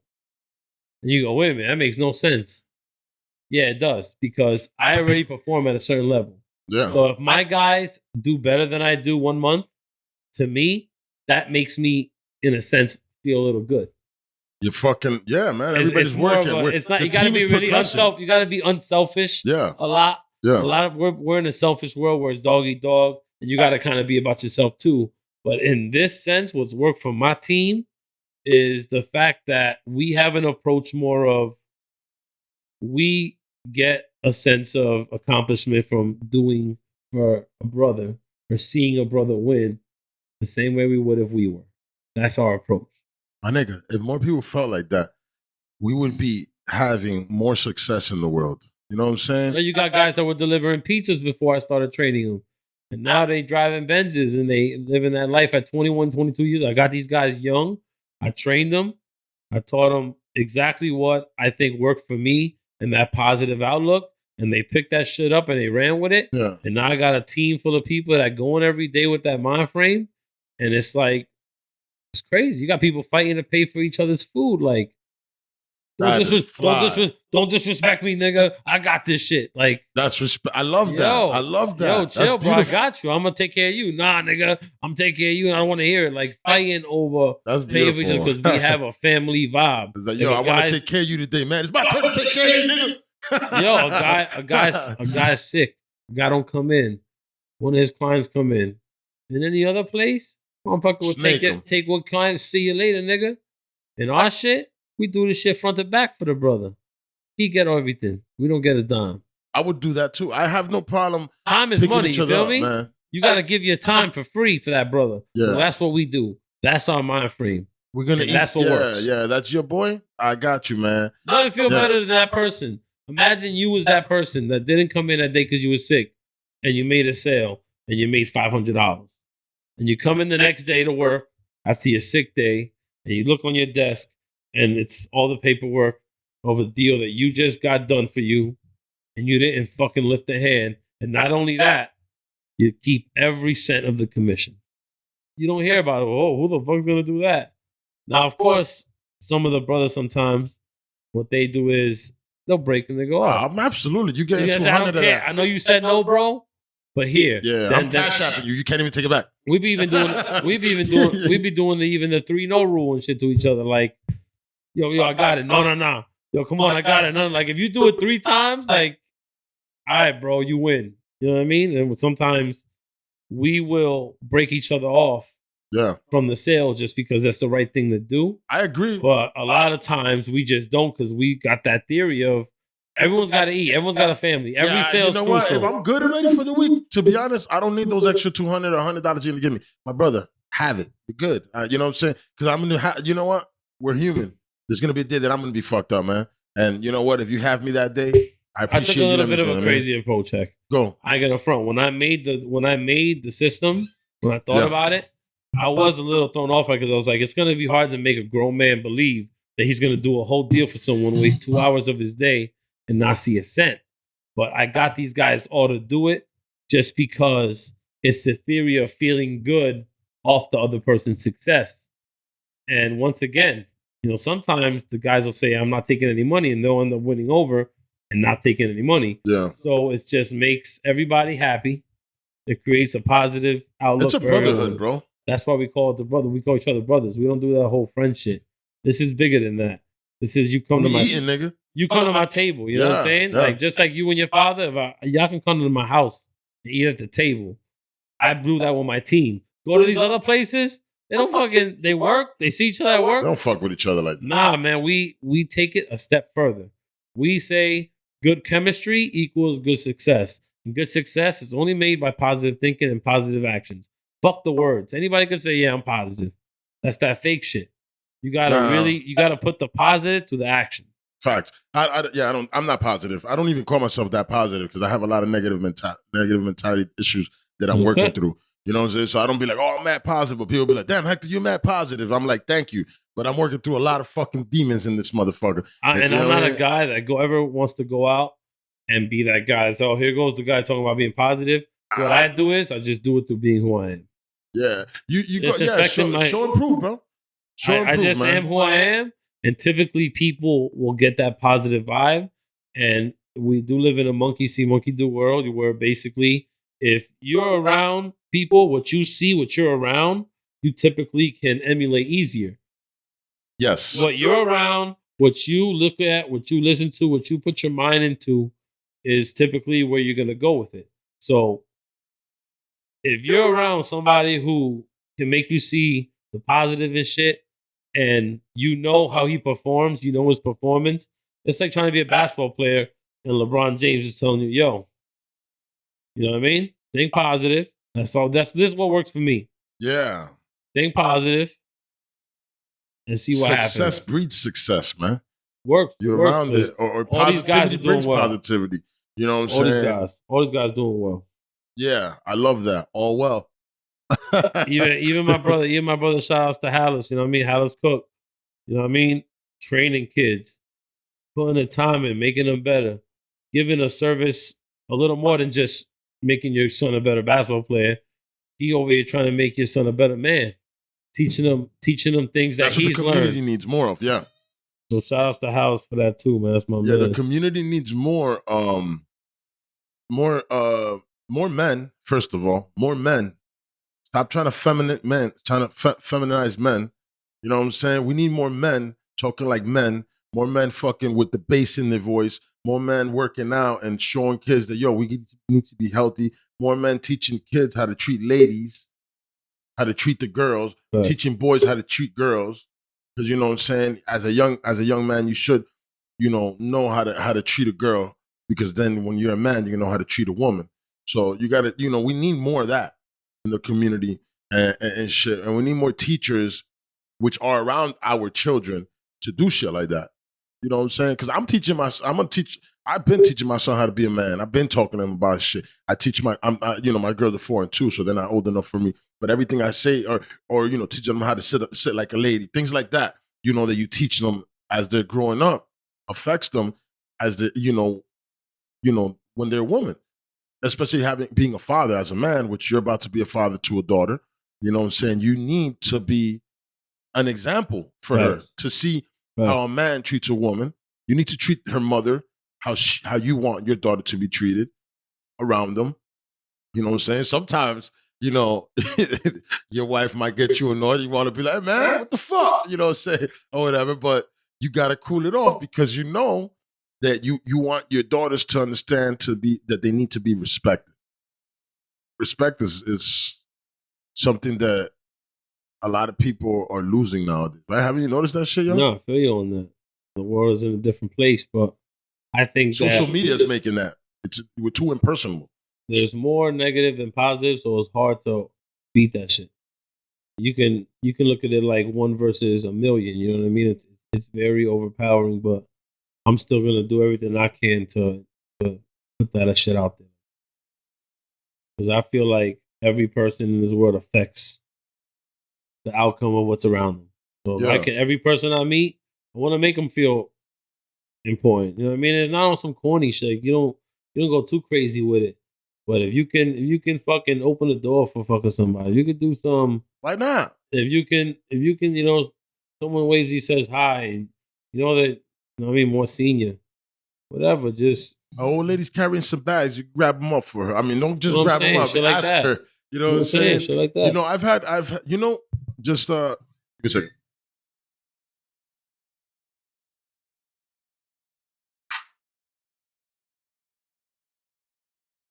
I'm good.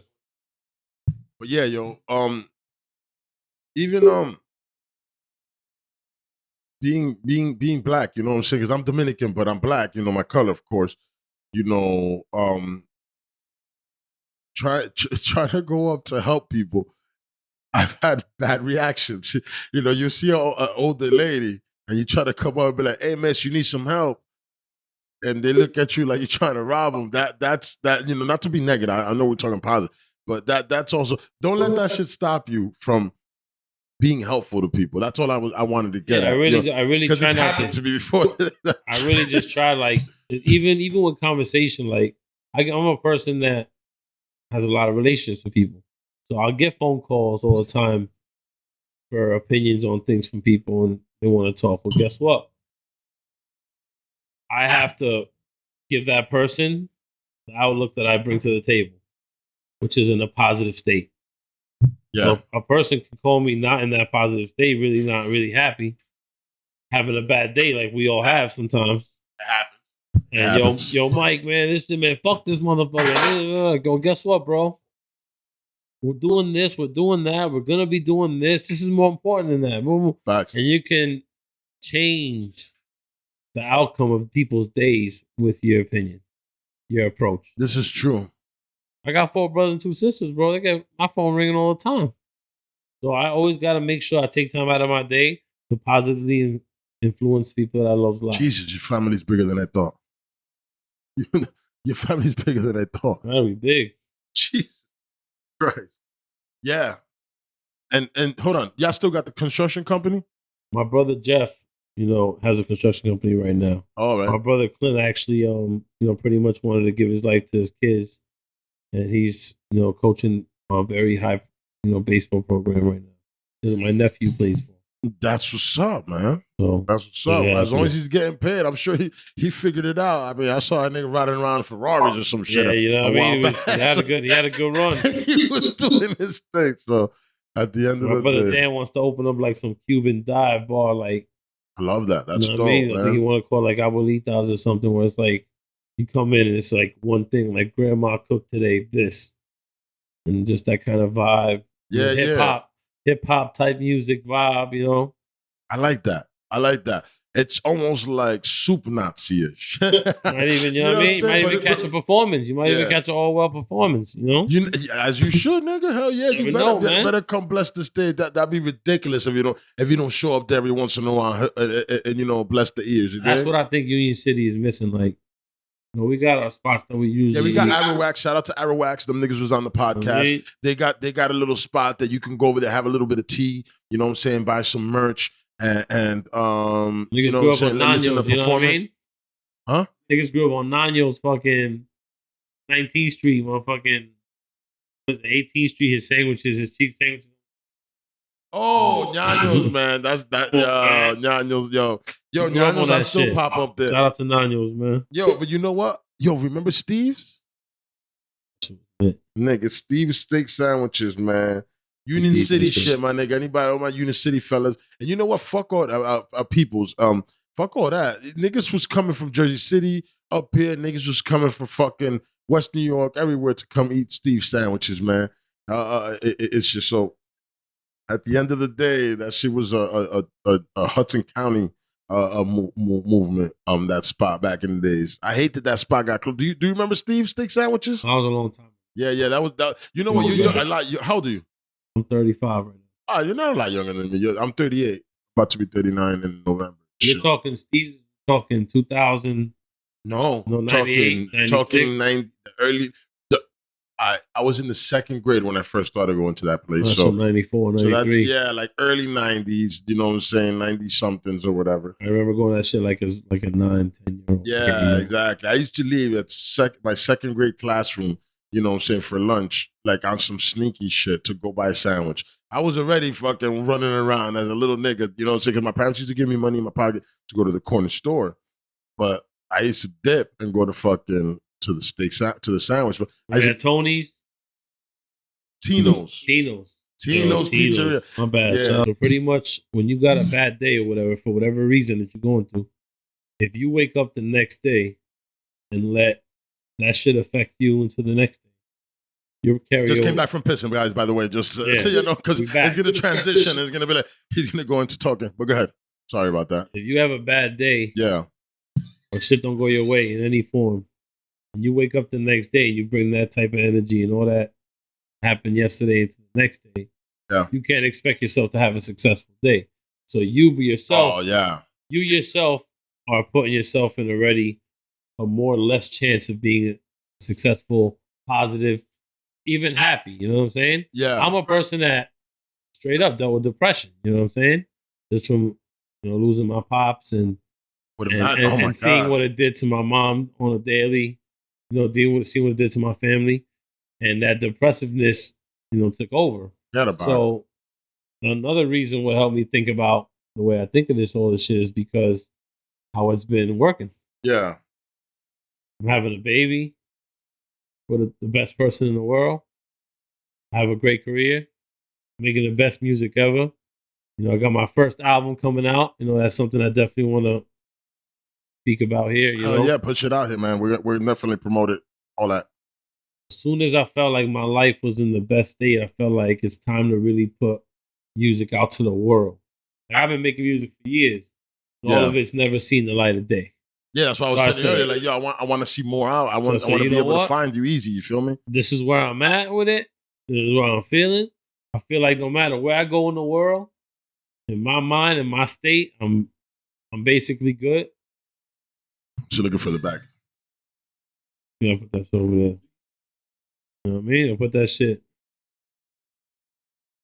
out there like that, and I make sure I go into the next day kind of like try to go with a clean slate, and that shit work all the time. Yo, straight up, that is something because I had a job I hated, man. You know what I'm saying? I hated that job, but I was there and the money was good. And shit, it was just a bad environment, super negative, and you know, whatever. So it became so I got to a point, my nigga, that I felt like anytime that I would be at work happy, something bad would happen. So then I was just like, yo, I can't be happy anymore. I can't be happy. I was like, yo, I'm not gonna be happy at work. Whenever I'm feeling too happy, I would be laughing. I'll be like, whoa, Hector, chill. You can't be too happy. Something bad's gonna happen. You know what I'm saying? A lot of It's times- the stupidest thing ever. A lot of times you'll find that mostly too when somebody's doing a job that they're not passionate about. When somebody's just working at a regular job. It's very easy if you don't have a passion and you're not like all about what you're doing. That wasn't my it's easy to get case, thrown though. off. Yeah, that I'm not wasn't my saying case. you. No, but the job wasn't my job. Yeah. But the career, which is driving trucks, you know what I'm Yeah. saying? I've always loved it. You know, since I was a kid, I've always wanted to drive trucks. So this is the career that I chose and I wanted to do, right? Okay. So I'm here, but this job beat the love out of me. Yeah, I see what you're saying. see? After a while, you just done it so much, and you Because- saw the negatives in it. Yeah, and it's just more like the people and the way the company is run. You know what I'm saying? I don't want to shout them. I don't want to say their name, not because I don't want to say negative shit to Yeah, them. no need It's just to. because you know what? They don't deserve to be mentioned on this podcast. They don't sponsor me. Fuck you, eat a dick. You know what I'm saying? But yeah, those people, the company, the way it was run. And a matter of fact, you're not even around anymore, nigga. Y'all niggas is so big. You niggas is so big. You know I'm gonna say it, nigga. Fuck all that. UPS freight doesn't even exist anymore because it was run so bad by UPS. You cocksuckers, eat a dick. Eat a dick, you motherfuckers. I'm so glad it recently. And sorry, I'm so sorry for going negative mode. I'm going there. And sorry to the homies that work there. Hopefully they didn't fucking fuck you guys over and make you lose your pension. Work there. UPS freight, not UPS ground. UPS freight. It's another. It's another Other. yeah, not UPS ground. UPS, the regular UPS is popping. That shit ain't going nowhere forever. The UPS, they tried to go into the freight industry and they bought this company called Overnight, and then they called the UPS freight and they tried to run it like UPS ground, which they couldn't because it's two different entities. They could not do that, and they fucked that up. And I really, really hope and I pray for my homies that were there. You know, for the few homies, because a lot of them niggas I don't give a fuck about. That are there, that they kept their pensions and they didn't fuck them over on that, man. I really hope, you know what I'm saying? 'Cause that's fucked up. Oh, These are yeah. people that are Facts. putting their chips in one fucking basket. Facts. And you're gonna fucking shit on them like that, a big company, and you're gonna just sell the company, you pieces of shit. So fuck them. But yeah, man, working for them, man, they broke my spirit. They really made me feel. Well, listen, a Down, lot of man. businesses, especially corporation businesses, you got to understand something too. We are the small fucking fish in the pond. Yeah. And what hurts us doesn't hurt them. They're very cold-blooded mind frame. And once again, back to our shit, the way we run our shit, back to our theory and the way we run it, a little different. 100. We don't have the fucking, you're a worker, you're nothing, you ain't on this level yet, so we're gonna work you and jerk you. No, this is some shit where it's about no one starts at the top, but we gonna get them to the top. Let's work. Let's work and get together. Corporations be like, you know what I mean? Work for me for this much. If you don't like it, go somewhere else. Yo, I'm gonna tell you something right now, bro. When my company starts and I get multiple trucks moving, if you're working for me longer than 10 years, man, I'm not doing my job. And I'm taking that from that nigga, one of these fucking white motherfuckers. I think the Walmart guy or something. You know, as an assistant, like if he has an assistant or anybody that's working for, because I want to be able to pay you good enough that you can have your own shit and join the team on your own shit, and we can work together and build the foundation. Because man, we Latinos and black people, man, you know, we got to help each other. Right. You know what I'm saying? The white people have helped each other themselves for a long time. It's time. And no disrespect to white people. Nothing.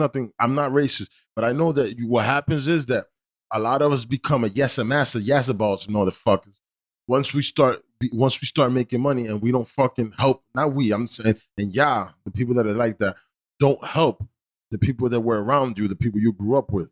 You start getting bread and you start fucking doing other things, and you forget that, yo, man, Pablito from the corner, he might actually be a good worker. Maybe I could help him out. Maybe I could train him. Maybe I could pay for his license so he could come drive trucks for me. You know what I'm saying? Help that nigga out. It's only $4,000 if he does the work himself or something like that. You know what I'm saying? That's the thing. That's the right work there. And help other people. Help the community come up. If you help other people that are low, that are down, not low, down, you know what? Everybody's coming up. Don't you think? But that's why when it came to me making a decision to get into what I decided to get into, I did that because I love how you run it. I had a 10 to 12 year plan to do what I had to do to get into a position where we can get to the top with everybody and not have to work by somebody's rule, the old school way of thinking, competitive way of thinking, the negative way of thinking. We wanted to run a business in a positive way and see, what comes from it, because it's working for everybody. And I see a dealership in your name. What are you going to name your dealership, brother? Well, that depends on where. Have you thought of it? I haven't thought of that yet. I'm not there yet with it. Put it in your mind. Put it in your mind so you can have that project in your mind already. You need to have that. You need to have the name of the shit. Anything that I'm making, I name it already. I have my Amazon company, Greater Goods Dynasty. You know what I'm saying? My trucking company's coming. Moquete Trucking LLC, nigga. It's coming, and I'm not playing, nigga. I said I didn't want to talk about it because you know how. I mean, I've been talking about it a little bit, but I didn't want to say it. But at the end of the day, it's coming, and I'm not gonna. I'm saying it because at the end of the day, I ain't backing down. I'm making this happen. As I roll this blunt, Moquete Trucking LLC. I'm gonna stop smoking now, though. You know what I'm saying? At the end of the day, but. I'm going to drive and I'm going to handle the business. And then once I'm done driving and I'm fucking bossed up again, I'm going to come back to the game. But right now, my main focus is finishing the album. I got Let's talk about the album. Let's get into that, brother. I got 2 singles that I just dropped off the album.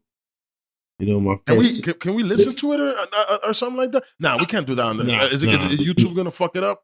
What we're going to do is just make that shit available to everybody, because it is available to everybody. I love it. Let people know where it's at. All that. My first 2 singles just dropped. Brotherly Love featuring Backward Burt and Don Belly. You know what I mean? That's a song inspired by them. They some, real street niggas. I'm personally not a fucking street nigga. I'm not a gang member, none of that shit, but guess what? Respect to you for saying that. Nice people that know some people that are not so nice. And they inspired me to write, a drill record that I had them, basically talk about their lives on and let them do what they do best.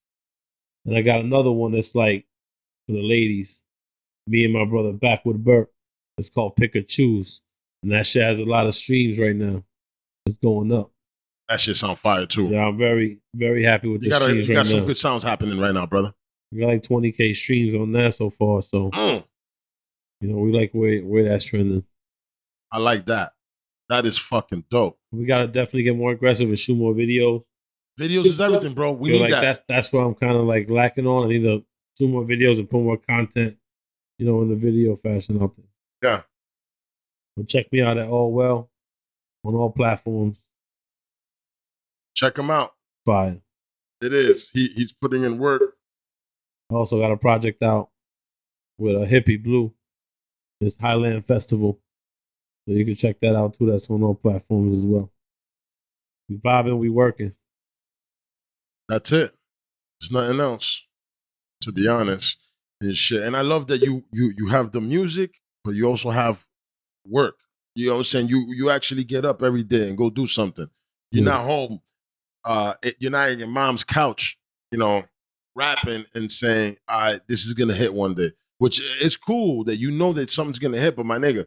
I was like that, but I was that person at one point where you kind of felt like, you ain't spreading your wings, you ain't doing nothing, you under your family still. So that's when I got to that point where I wanted to change that, and that's another reason why I think the music's coming out so good because I'm at that point in my life where I should have been a long time ago. Now I was just my story was it just took a little longer to wake up, but I woke up. We ready. How old are you again? You're 30. I'm 35. I'm 35, gonna be right? 36 in April. All right. No, because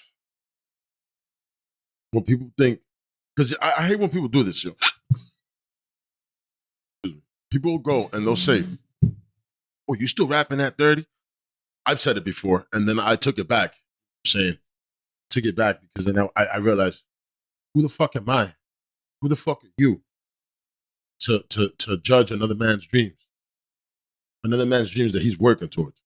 This is the thing too. Heck, like I told you, I really do music as a sense of just instead of going and paying some guy I don't know to sit in front of and talk to about my daily struggles, Yeah. I just do it to making music. So for me, I'm living my dreams, just doing what I'm doing, waking up every day, being the person I am. That's living the dream for me. But like making music, I Yeah. literally do that shit just as a way to vent and follow my craft. My I best love that. craft, Yes. my best craft that I think I can do is be me. Yeah. That takes doing music. That takes being a positive, thing for these kids that I know that kind of look to me for advice sometimes with their music and what to do and all that. I try to let them know, what I think. As far as the positive look, definitely got to think positive. Do you believe, yo? I be thinking too. With the world, how we are right now, everybody's on a positive vibe, right? Do you think we're raising some pussies? Because you know what? To be honest, we didn't grow up like that. We knew that positive shit wasn't something we grew up with No, in our I'm lives. just, I'm We just seeing, went I'm just so seeing, positive. I'm seeing it get so bad so fast. It still ain't good. Like I said, there's way more negative, positive happening. It's trending upward as far as the positive shit, but you put on the news every day, it's negative. Shit's going on, shit's happening. Just coming through a pandemic, so it's easy to fall into what's happening. But it's like, what's not easy is waking up every day with a positive outlook. That's not easy. So guess what?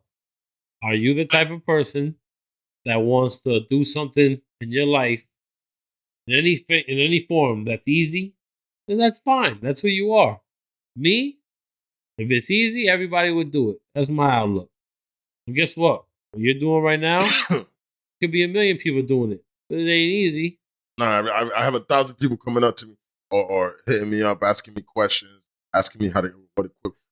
Every equipment here that is in my head, nobody told me to get it. I got it because I researched it and I found it. You know what I'm saying? Nobody told me get this. Nobody said, it's so hard to find. Well, now I'm pretty sure there's more. And shit, I've been doing this. It's coming on 2 years. But I couldn't find like nobody to tell me what to get exactly. And shit, I almost bought a whole soundboard, nigga. I was I thought you needed a soundboard for this shit. They kind of find out I have fucking recording off of this little motherfucker right here, chilling, easy. I could go record. I could record music off this shit. You know what I mean? So it's yeah. I could come through. You come through and record an album here if you want one day, nigga. Cool vibes. You know what I'm saying? Everything in life ain't gonna be easy, and most of the shit in life that you do, most of the shit in life that you feel good about, it was hard to do. Riding a fucking bike, fell. Playing basketball, you didn't know how to fucking shoot. Anything you can look at in life, it ain't gonna be easy in the beginning. But when you start fighting through that shit and accomplishing shit, it makes you kind of feel like you achieved something. It's very easy to get negative, bro. Too easy. Swear to God, yo. Yeah. It's so easy to become negative and shit, but it takes so much energy. Shit. You know what I'm saying? But it's out there. It's easier to be when you're doing something positive for some reason, it just comes out easier, man.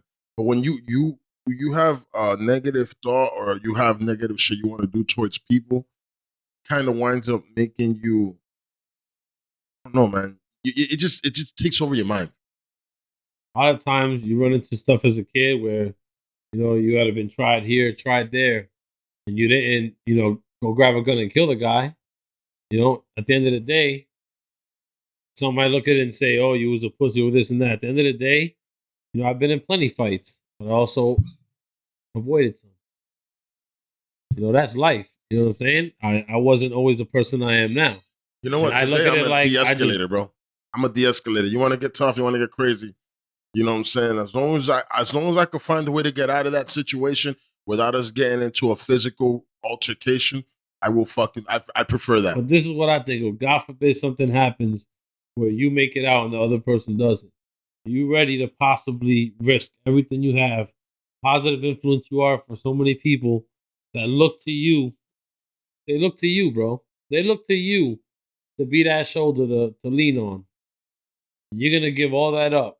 I'm going to give my daughter that's coming in August, I'm going to give her, she's not important enough that I could possibly throw that away over hurting somebody or something like that. I look at it like that. Or nothing's worth it. Or even Only worse. Only a family, come up and slap the shit out of my mom, I got to do something. I can't.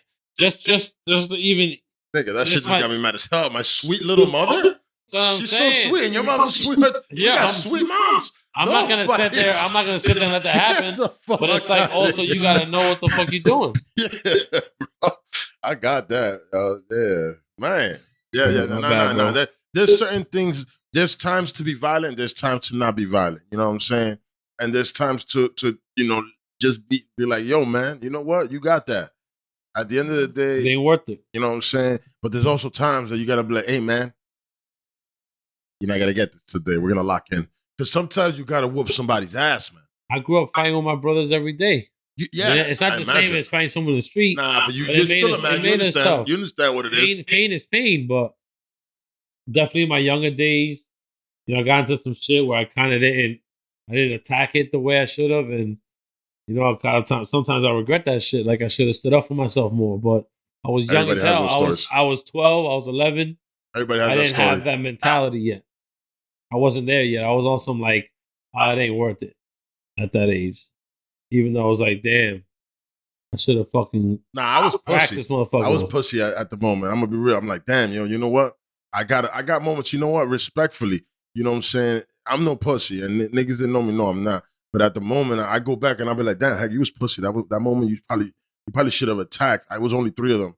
Like that. Yeah. You know what I'm saying? Like, just, and then I think about it. There was 3 of them. Stupid fuck. You're gonna be a tough guy. There's 3 niggas and shit. Like that's how, as a matter of fact, I had a couple episodes back ago, the homie Ebro, he make bad decisions. He made a bad decision to go and fight a dude. He knew he could fight the dude, fuck him up, right? Yeah. But the problem is that his boys were there. So he says, let's lock in. Let's not fight out here. Let's lock into a bathroom. He goes with them to lock into a bathroom with him and his boys. He by himself. He with his boy. They jumped him inside of a McDonald's bathroom or some bathroom. Worked perfect. Yeah, he got lured into a trap. I mean, he was fucking the dude up, but then once his boys saw that he wasn't winning, they jumped in and jumped him and shit.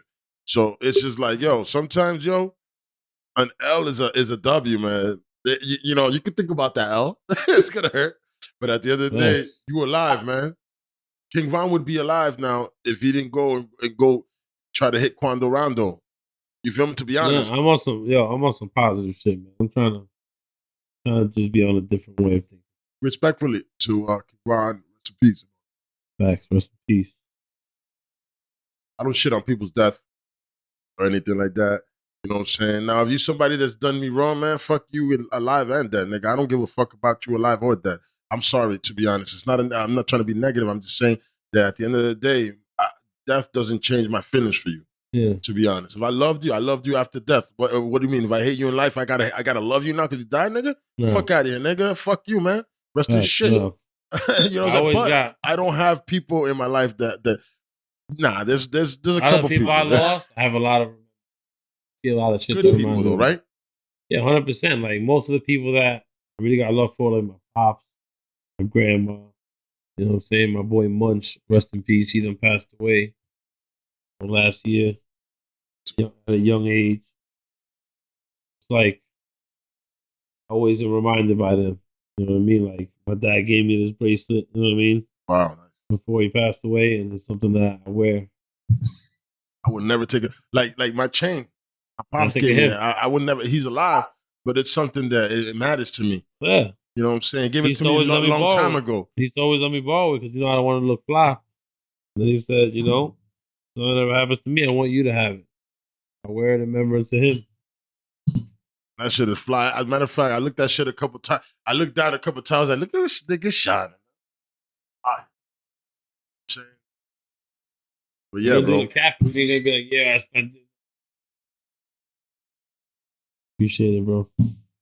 I got a couple business things I gotta take care of after this. So I can't take it light. Oh, I'm sorry. No. Don't even finish that. Good. Don't even finish that. I'm sorry. Don't even finish that. Yo, good. Yeah. I'm sorry. I We'll didn't. Be good. You know what I'm saying? But yeah, bro.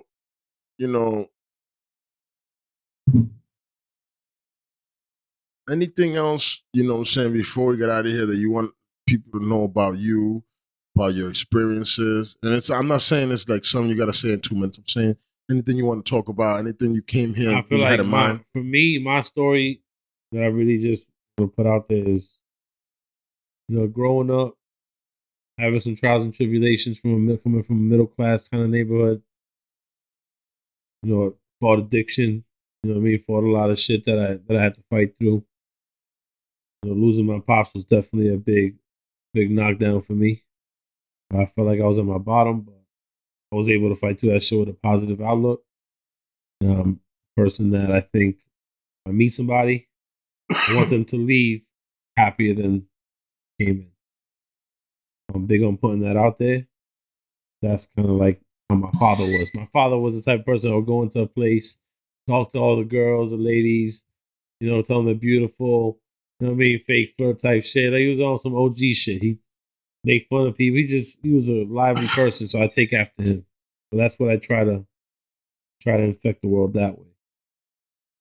Just stay positive. I've been through a lot of shit, but right now I feel like I'm at a point in my life where I'm very happy. Let me ask you something, my brother. Respectfully. What do you do for your health? Remember, you have a daughter coming. I'm very out of shape right now. And that's I remember you was always sporty guy. I'm very out of shape right now. I'm probably 70, 80 pounds more than I really want to be.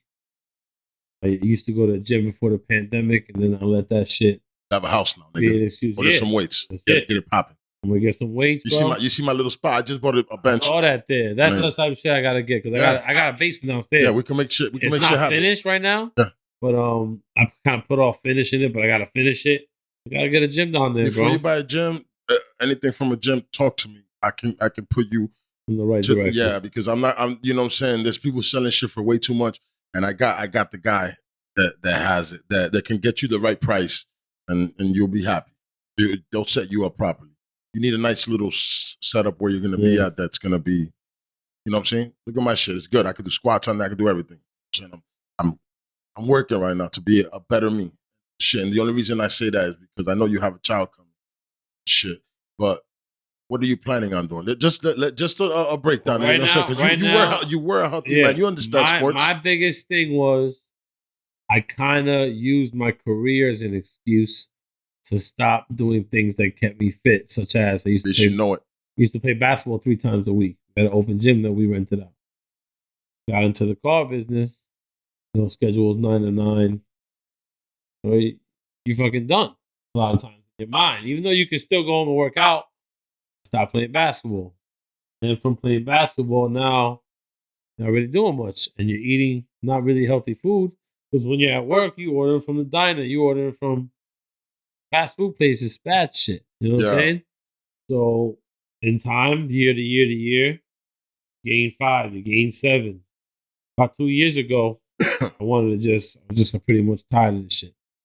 So I joined the gym. You know what I'm saying? I was going to that shit, 5 days a week, at least trying my best to. Yeah. Eating not late no more. Just making little changes. It was working. I lost like 15 pounds. Now I went from 285 to 260. Right. So now I'm like, let's get it. My goal is to be at 200. Yeah. That's what happens. Bang. How tall are you? I'm 6 feet tall. Yeah, so I'm like 5'11", 5'10", something. And shit. So yeah, you should be around there because I'm at 209. Shit. So as of right now, goal was headed that way. Yeah. 260 pandemic happens, basically cancel gym, fuck everything. Yeah. And now you back to 280, 289. Now you close to almost 300. So I was talking to wifey, pretty much we gotta do something. We got each other, we got the place, let's motivate each other. Let's do it. Work out at home, brother. There's no other place to do it right now. You know, we definitely sometimes we, believe it or not, work out together at home. You know what I mean? Yo, bro, if you could work out with your wife, bro, let me explain something to you. It's gonna make your relationship something tighter than it's ever been. Even if it's tight now. You push each other, yo. You're doing Yes. some MMA workout shit. You fucking punching, you kicking, yo. And you know what? Y'all going through it That together. was a Y'all crazy both hurting. fucking workout, bro. Y'all hurting together. Y'all talking about each other's fucking gains. You feel me? Like that. Right. That fucking feels good because my wife is doing the most. Yo, I had a back injury. I've said it here before.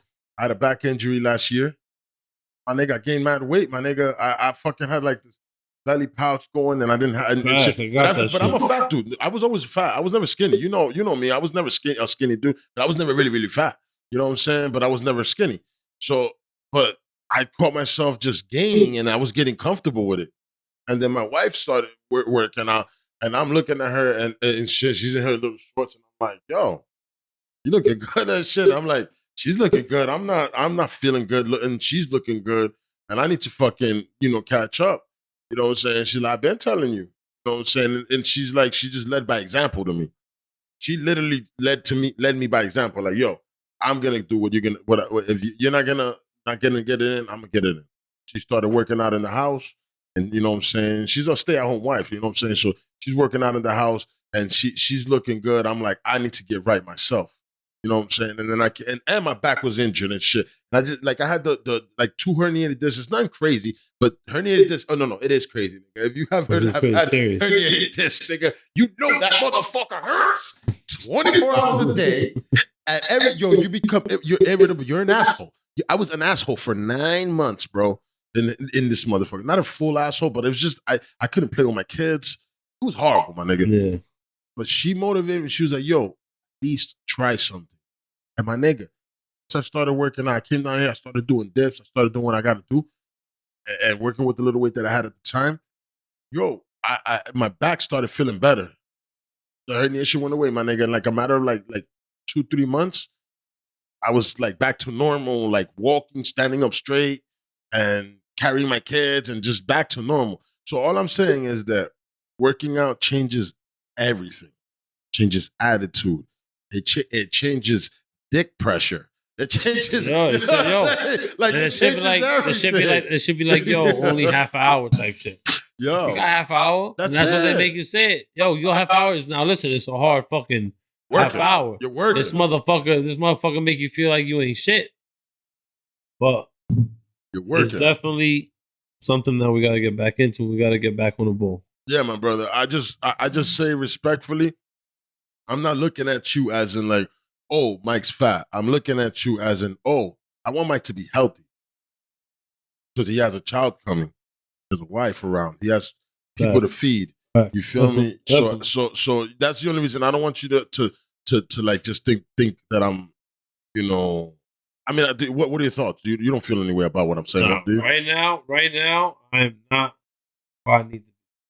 Yeah, but you're gonna be where you need to be, and that's all that matters. I'm gonna go at it. Yeah, nigga. Like, I want you to be, and I want you to be healthy, and I want you to be good, man. You know what I'm saying? Because at the end of the day, it's not about anything, nigga. Yo, people die every day, bro. From the weirdest shit, from anything, crossing the street. You know what I'm saying? Anytime can come anytime. Yeah, my nigga, you might have ate some weird shit. I just saw some dude recently, right now, that was healthy. The last time I saw him, and then now he has like a bag of some shit on him. He said he ate some Thai food. And he caught a parasite of some sort that's fucking him up. Nigga. That's how that goes. Shit just, I don't know. Like, so. Anything can happen.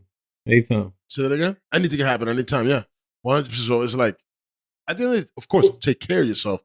But the nigga preaching health, be the nigga the next day that's gone, and you're like, hey, this healthy ass nigga's gone. This shit. But it's not about that. It's just about why you're living, feeling comfortable and being good, being healthy and shit, and being okay. Sometimes the dedication to the career is put as an excuse in your head to go so hard here and don't worry about anything else. And your health will not be anything with the wealth. You can't enjoy your wealth without health. So both of them matter. So as far as I was going, it's hard to try to push that ceiling to make more. I have to realize that it doesn't matter how much you make if you ain't alive to enjoy it. Yeah, facts. So I'm gonna get that right. Facts, nigga. And Facts. you live far. If you lived around here, I tell you, come hit it with me and my boy Nick, nigga. You know, the weather's getting better. Yeah. Now we can go on them hikes and enjoy them Pocono Mountains. So Beautiful, man. Buy yourself a mountain bike. I have a mountain bike, yo, and buy yourself a good mountain bike. You got money, nigga, so don't buy yourself no fucking $300-$400 mountain bike. Buy yourself a good $1,200-$1,500 mountain bike. Nice bike. Buy one for your wife too. The same shit. You know what I'm saying? And ride. You know what I'm saying? I can direct you on that because I'm about. I might need that plug. You know what I'm saying? When we're done, I'm gonna show you what I'm doing to my mountain bike. I have a really good mountain bike, and I'm fucking putting more work on it now. And at the end of the day, it's about having fun doing it. But you and your wife going into the Poconos, right? You know what I'm saying? Leave the baby with the wife, with the mom or somebody, so you guys can go get and that right there, especially down there, that you can ride places. Beautiful. You know what I'm saying? Bring your gun because I don't know if there's bears. You know what I'm saying? Bunch of guns. Once you move to PA. Yeah. Niggas. I had a gun podcast here with some training guys that know about guns and shit. So you know, everybody knows that I am definitely down with the Second Amendment. Jersey sucks about it. I can't carry my shit around here. Listen, once you get to PA and you get that license, the first thing you do is get yourself a pistol, get yourself a shotgun, and get yourself a rifle. So we definitely good in my household. Oh, we got the same here. Yeah, here, but I just can't carry it. You know, so that's it's like a rule. It's an unwritten rule. Once you move to PA, you need to have all that. You gotta just do it. You just gotta do it. You got bears. You got fucking. You don't know what the fuck might creep up on your ass. Nigga Heck was on trank mode, like nah, I'm just kidding. But yeah, man, definitely, man. And I'm glad that you fucking strapped up and have your house properly. But you're right. There's stuff out there, so just make sure when you're riding in your area to bring something because you know bring a good 4 or 5 with you. I'm seeing some shit out there, man. Yeah, I imagine. What you seen? Big bears, bro. And they come pretty close. I know. And they ain't scared. They'll 35 miles an hour. They run at your ass. Nigga, climb a tree like a duea. Niggas will come at your ass fast. They'll eat you up out the tree. Mountain lion. Mountain lion there. What was that? All right, so. That's why I told you about that because mountain lions are you're liable to get attacked by a mountain lion first than a bear. Mountain lions. I heard mad stories. I've never seen one yet, but that's what I heard stories about. And pray they don't see you because before you see eagle. them, you see eagle in that. Yeah, that's dope. Fire. Before they see you. Before you see them, they see you, nigga. Right. The niggas be in the woods far away, stalking their prey. And that's why if I was a mountain biker in a place like that, I'd always carry my gun. You know, I took on fishing too. Huh? I took on fishing. Oh, that's what's up. We fishing a lot. You know what I mean? We got 3 lakes that we can choose from in our development. Pretty dope. That's dope, my nigga. It's a different lifestyle. I don't even know how to fish. I don't know none of that. My son fishes. He lives in South Jersey. Shit, so I don't. Yeah, I don't fish, man. I really wish I'm gonna learn all that shit because you know what? As a man, you should know that stuff. Just in case you gotta go into the wilderness and help your family. But let's be fucking real. If this world was to become nothing and some shit happen, it's not gonna be like those movies like with The Rock, where you're gonna die a slow, uncomfortable death. You know what I'm saying? If it happens to be that, everything breaks down around this motherfucker. A comment hit or something. All right, you might find a couple of. No, you're done. Yeah, you're done. You might find a grocery store or two. You finished. Right there, you come back. Yeah. There's the grade is off. There's no cell phone there. You don't even know how to live. Hey, most of y'all niggas, the only thing that we have as our people in their 30s that we're lucky is that we know how to live without technology. We've never done. We didn't have it. But don't get it twisted. Really. We didn't grow up really the same age that these kids. Nah, but you know what? Don't get it twisted, bro. We are literally, we're literally entranced by this shit already. We're done. Like, we're not what we used to be. Mike, like you were not. Control everything. We're not like remember back in the days we used to be able to be out and not communicate with the people in the house for hours. We'd be out, nigga. We'd be out playing basketball. We'd be out on the bikes, riding bikes, going places to 80th Street Park, far as hell, right? Hell yeah. Back in the days, you brother, all of us. We used to all of us back in the days, like people at some point have been together, somewhere far. And you ain't talked to your mom in 2, 3, 4 hours, my nigga. Nowadays, your mom could call you right now. Shit. And then we were younger, and then my parents thought it wasn't cool, it wasn't okay to have a beeper. Because they thought it was a drug dealer thing. And then finally they got understood, and they were like, oh yeah, let's get them a beeper. They gave me the beeper, and you go beep, beep, beep, beep, and then they would beep you. It just got, but before communication was something is that once you're gone, my nigga. No, you're done. You're gone, and then when you come back, that's when I see you, nigga. My phone is my business, man. Yeah. You know what I mean? This thing is a little more important to me than your average person. So once that goes, I'm telling you right now, my phone is my business. Right now, what's on there right there is worth 6 figures. I can't. That thing right there is my everything. Dang, nigga. So, and you know what? And like I told you, I appreciate you taking motherfucking time out of your day to come see me, my G, because I know the time is money for you. You came over here. You ain't even fucking flinch, my nigga. Not a moment. You came here. You gave me your full attention, eye contact, 100% love. Man, I appreciate you, bro. Because you know what? Yeah, man. For sure.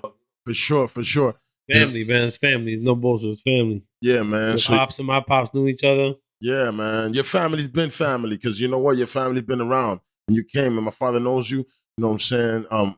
And always go to the store, man. Yeah, and and I've seen your mom in the Navigator. And she had a Navigator. Was it a Navigator? She's OG. Yes. She pull up in the Navi, black tinted. I be like, Chuck the Deuces. Mad cool. She's still the best. God bless. Shout out to Mercedes. Yo, shout out. Where this boy chick? Drove her crazy. Yo, hey man, you know what? Kid, I'll be honest, the favorite always drives them crazy. They're not gonna tell us that we're the favorite. I was the middle child, man. I drove them crazy. Oh, I'm the middle too. The same thing, but we're the favorite. Don't get it twisted. They might not tell us, but we're the favorite. I had my beepers going crazy. She was out there putting that dirt on the street. It was dirt. It wasn't gas. Nigga. My nigga, remember that dirt? My nigga was like 60 an ounce, my nigga. It was $60 an ounce, my nigga. And shit. And that shit was crazy. And the Nick was like, was small ass shit. No, back in the days, a nickel bag of haraka was a 2020 bag. A haraka was like a half. It was this. It was like a whatever. It was this a nickel bag. But there would be like these bags that were like straight. I'm sorry for the people that are listening instead of watching. There'd be a bag that was like a Ziploc, a little rectangle Ziploc, and if you wanted a nick, the nigga would just take his mouth and go like this. And give it to you, nigga. Right? He would cut the shit with his mouth in front of you, nigga. Pre-COVID as hell. That was pre-COVID, COVID. And shit in the 90s. He's like, here you go, nigga. That's half the bag, nigga. And he'll spit that out. And guess what? He's selling that other piece to somebody else. And they would buy it, light it up in a Philly blunt. Like, that's 90s talk, nigga. Man, memories. Yeah, where this boy, yo. But yo, man, like I said, we're going to end it now. I appreciate you, brother, man. You, sir, are a pleasure to be around. Appreciate it. Pleasure to be around. You have a home here, nigga. Anything you want to promote, anybody that you fuck with, that you want to bring on here, he's welcome. I be booked, but I don't give a fuck. I'll find a way to make it happen, nigga. Hippie Blue is the next person you got to have up here because the kid's representing the Union City, and he's probably the most talented person I've ever worked with. I need Hippie Blue on here then. So you're going to make that happen. You're going to be on that mic over here. And we're all going to hang out. Love, man. And talk some shit, man. Mad love. I appreciate you, Mike.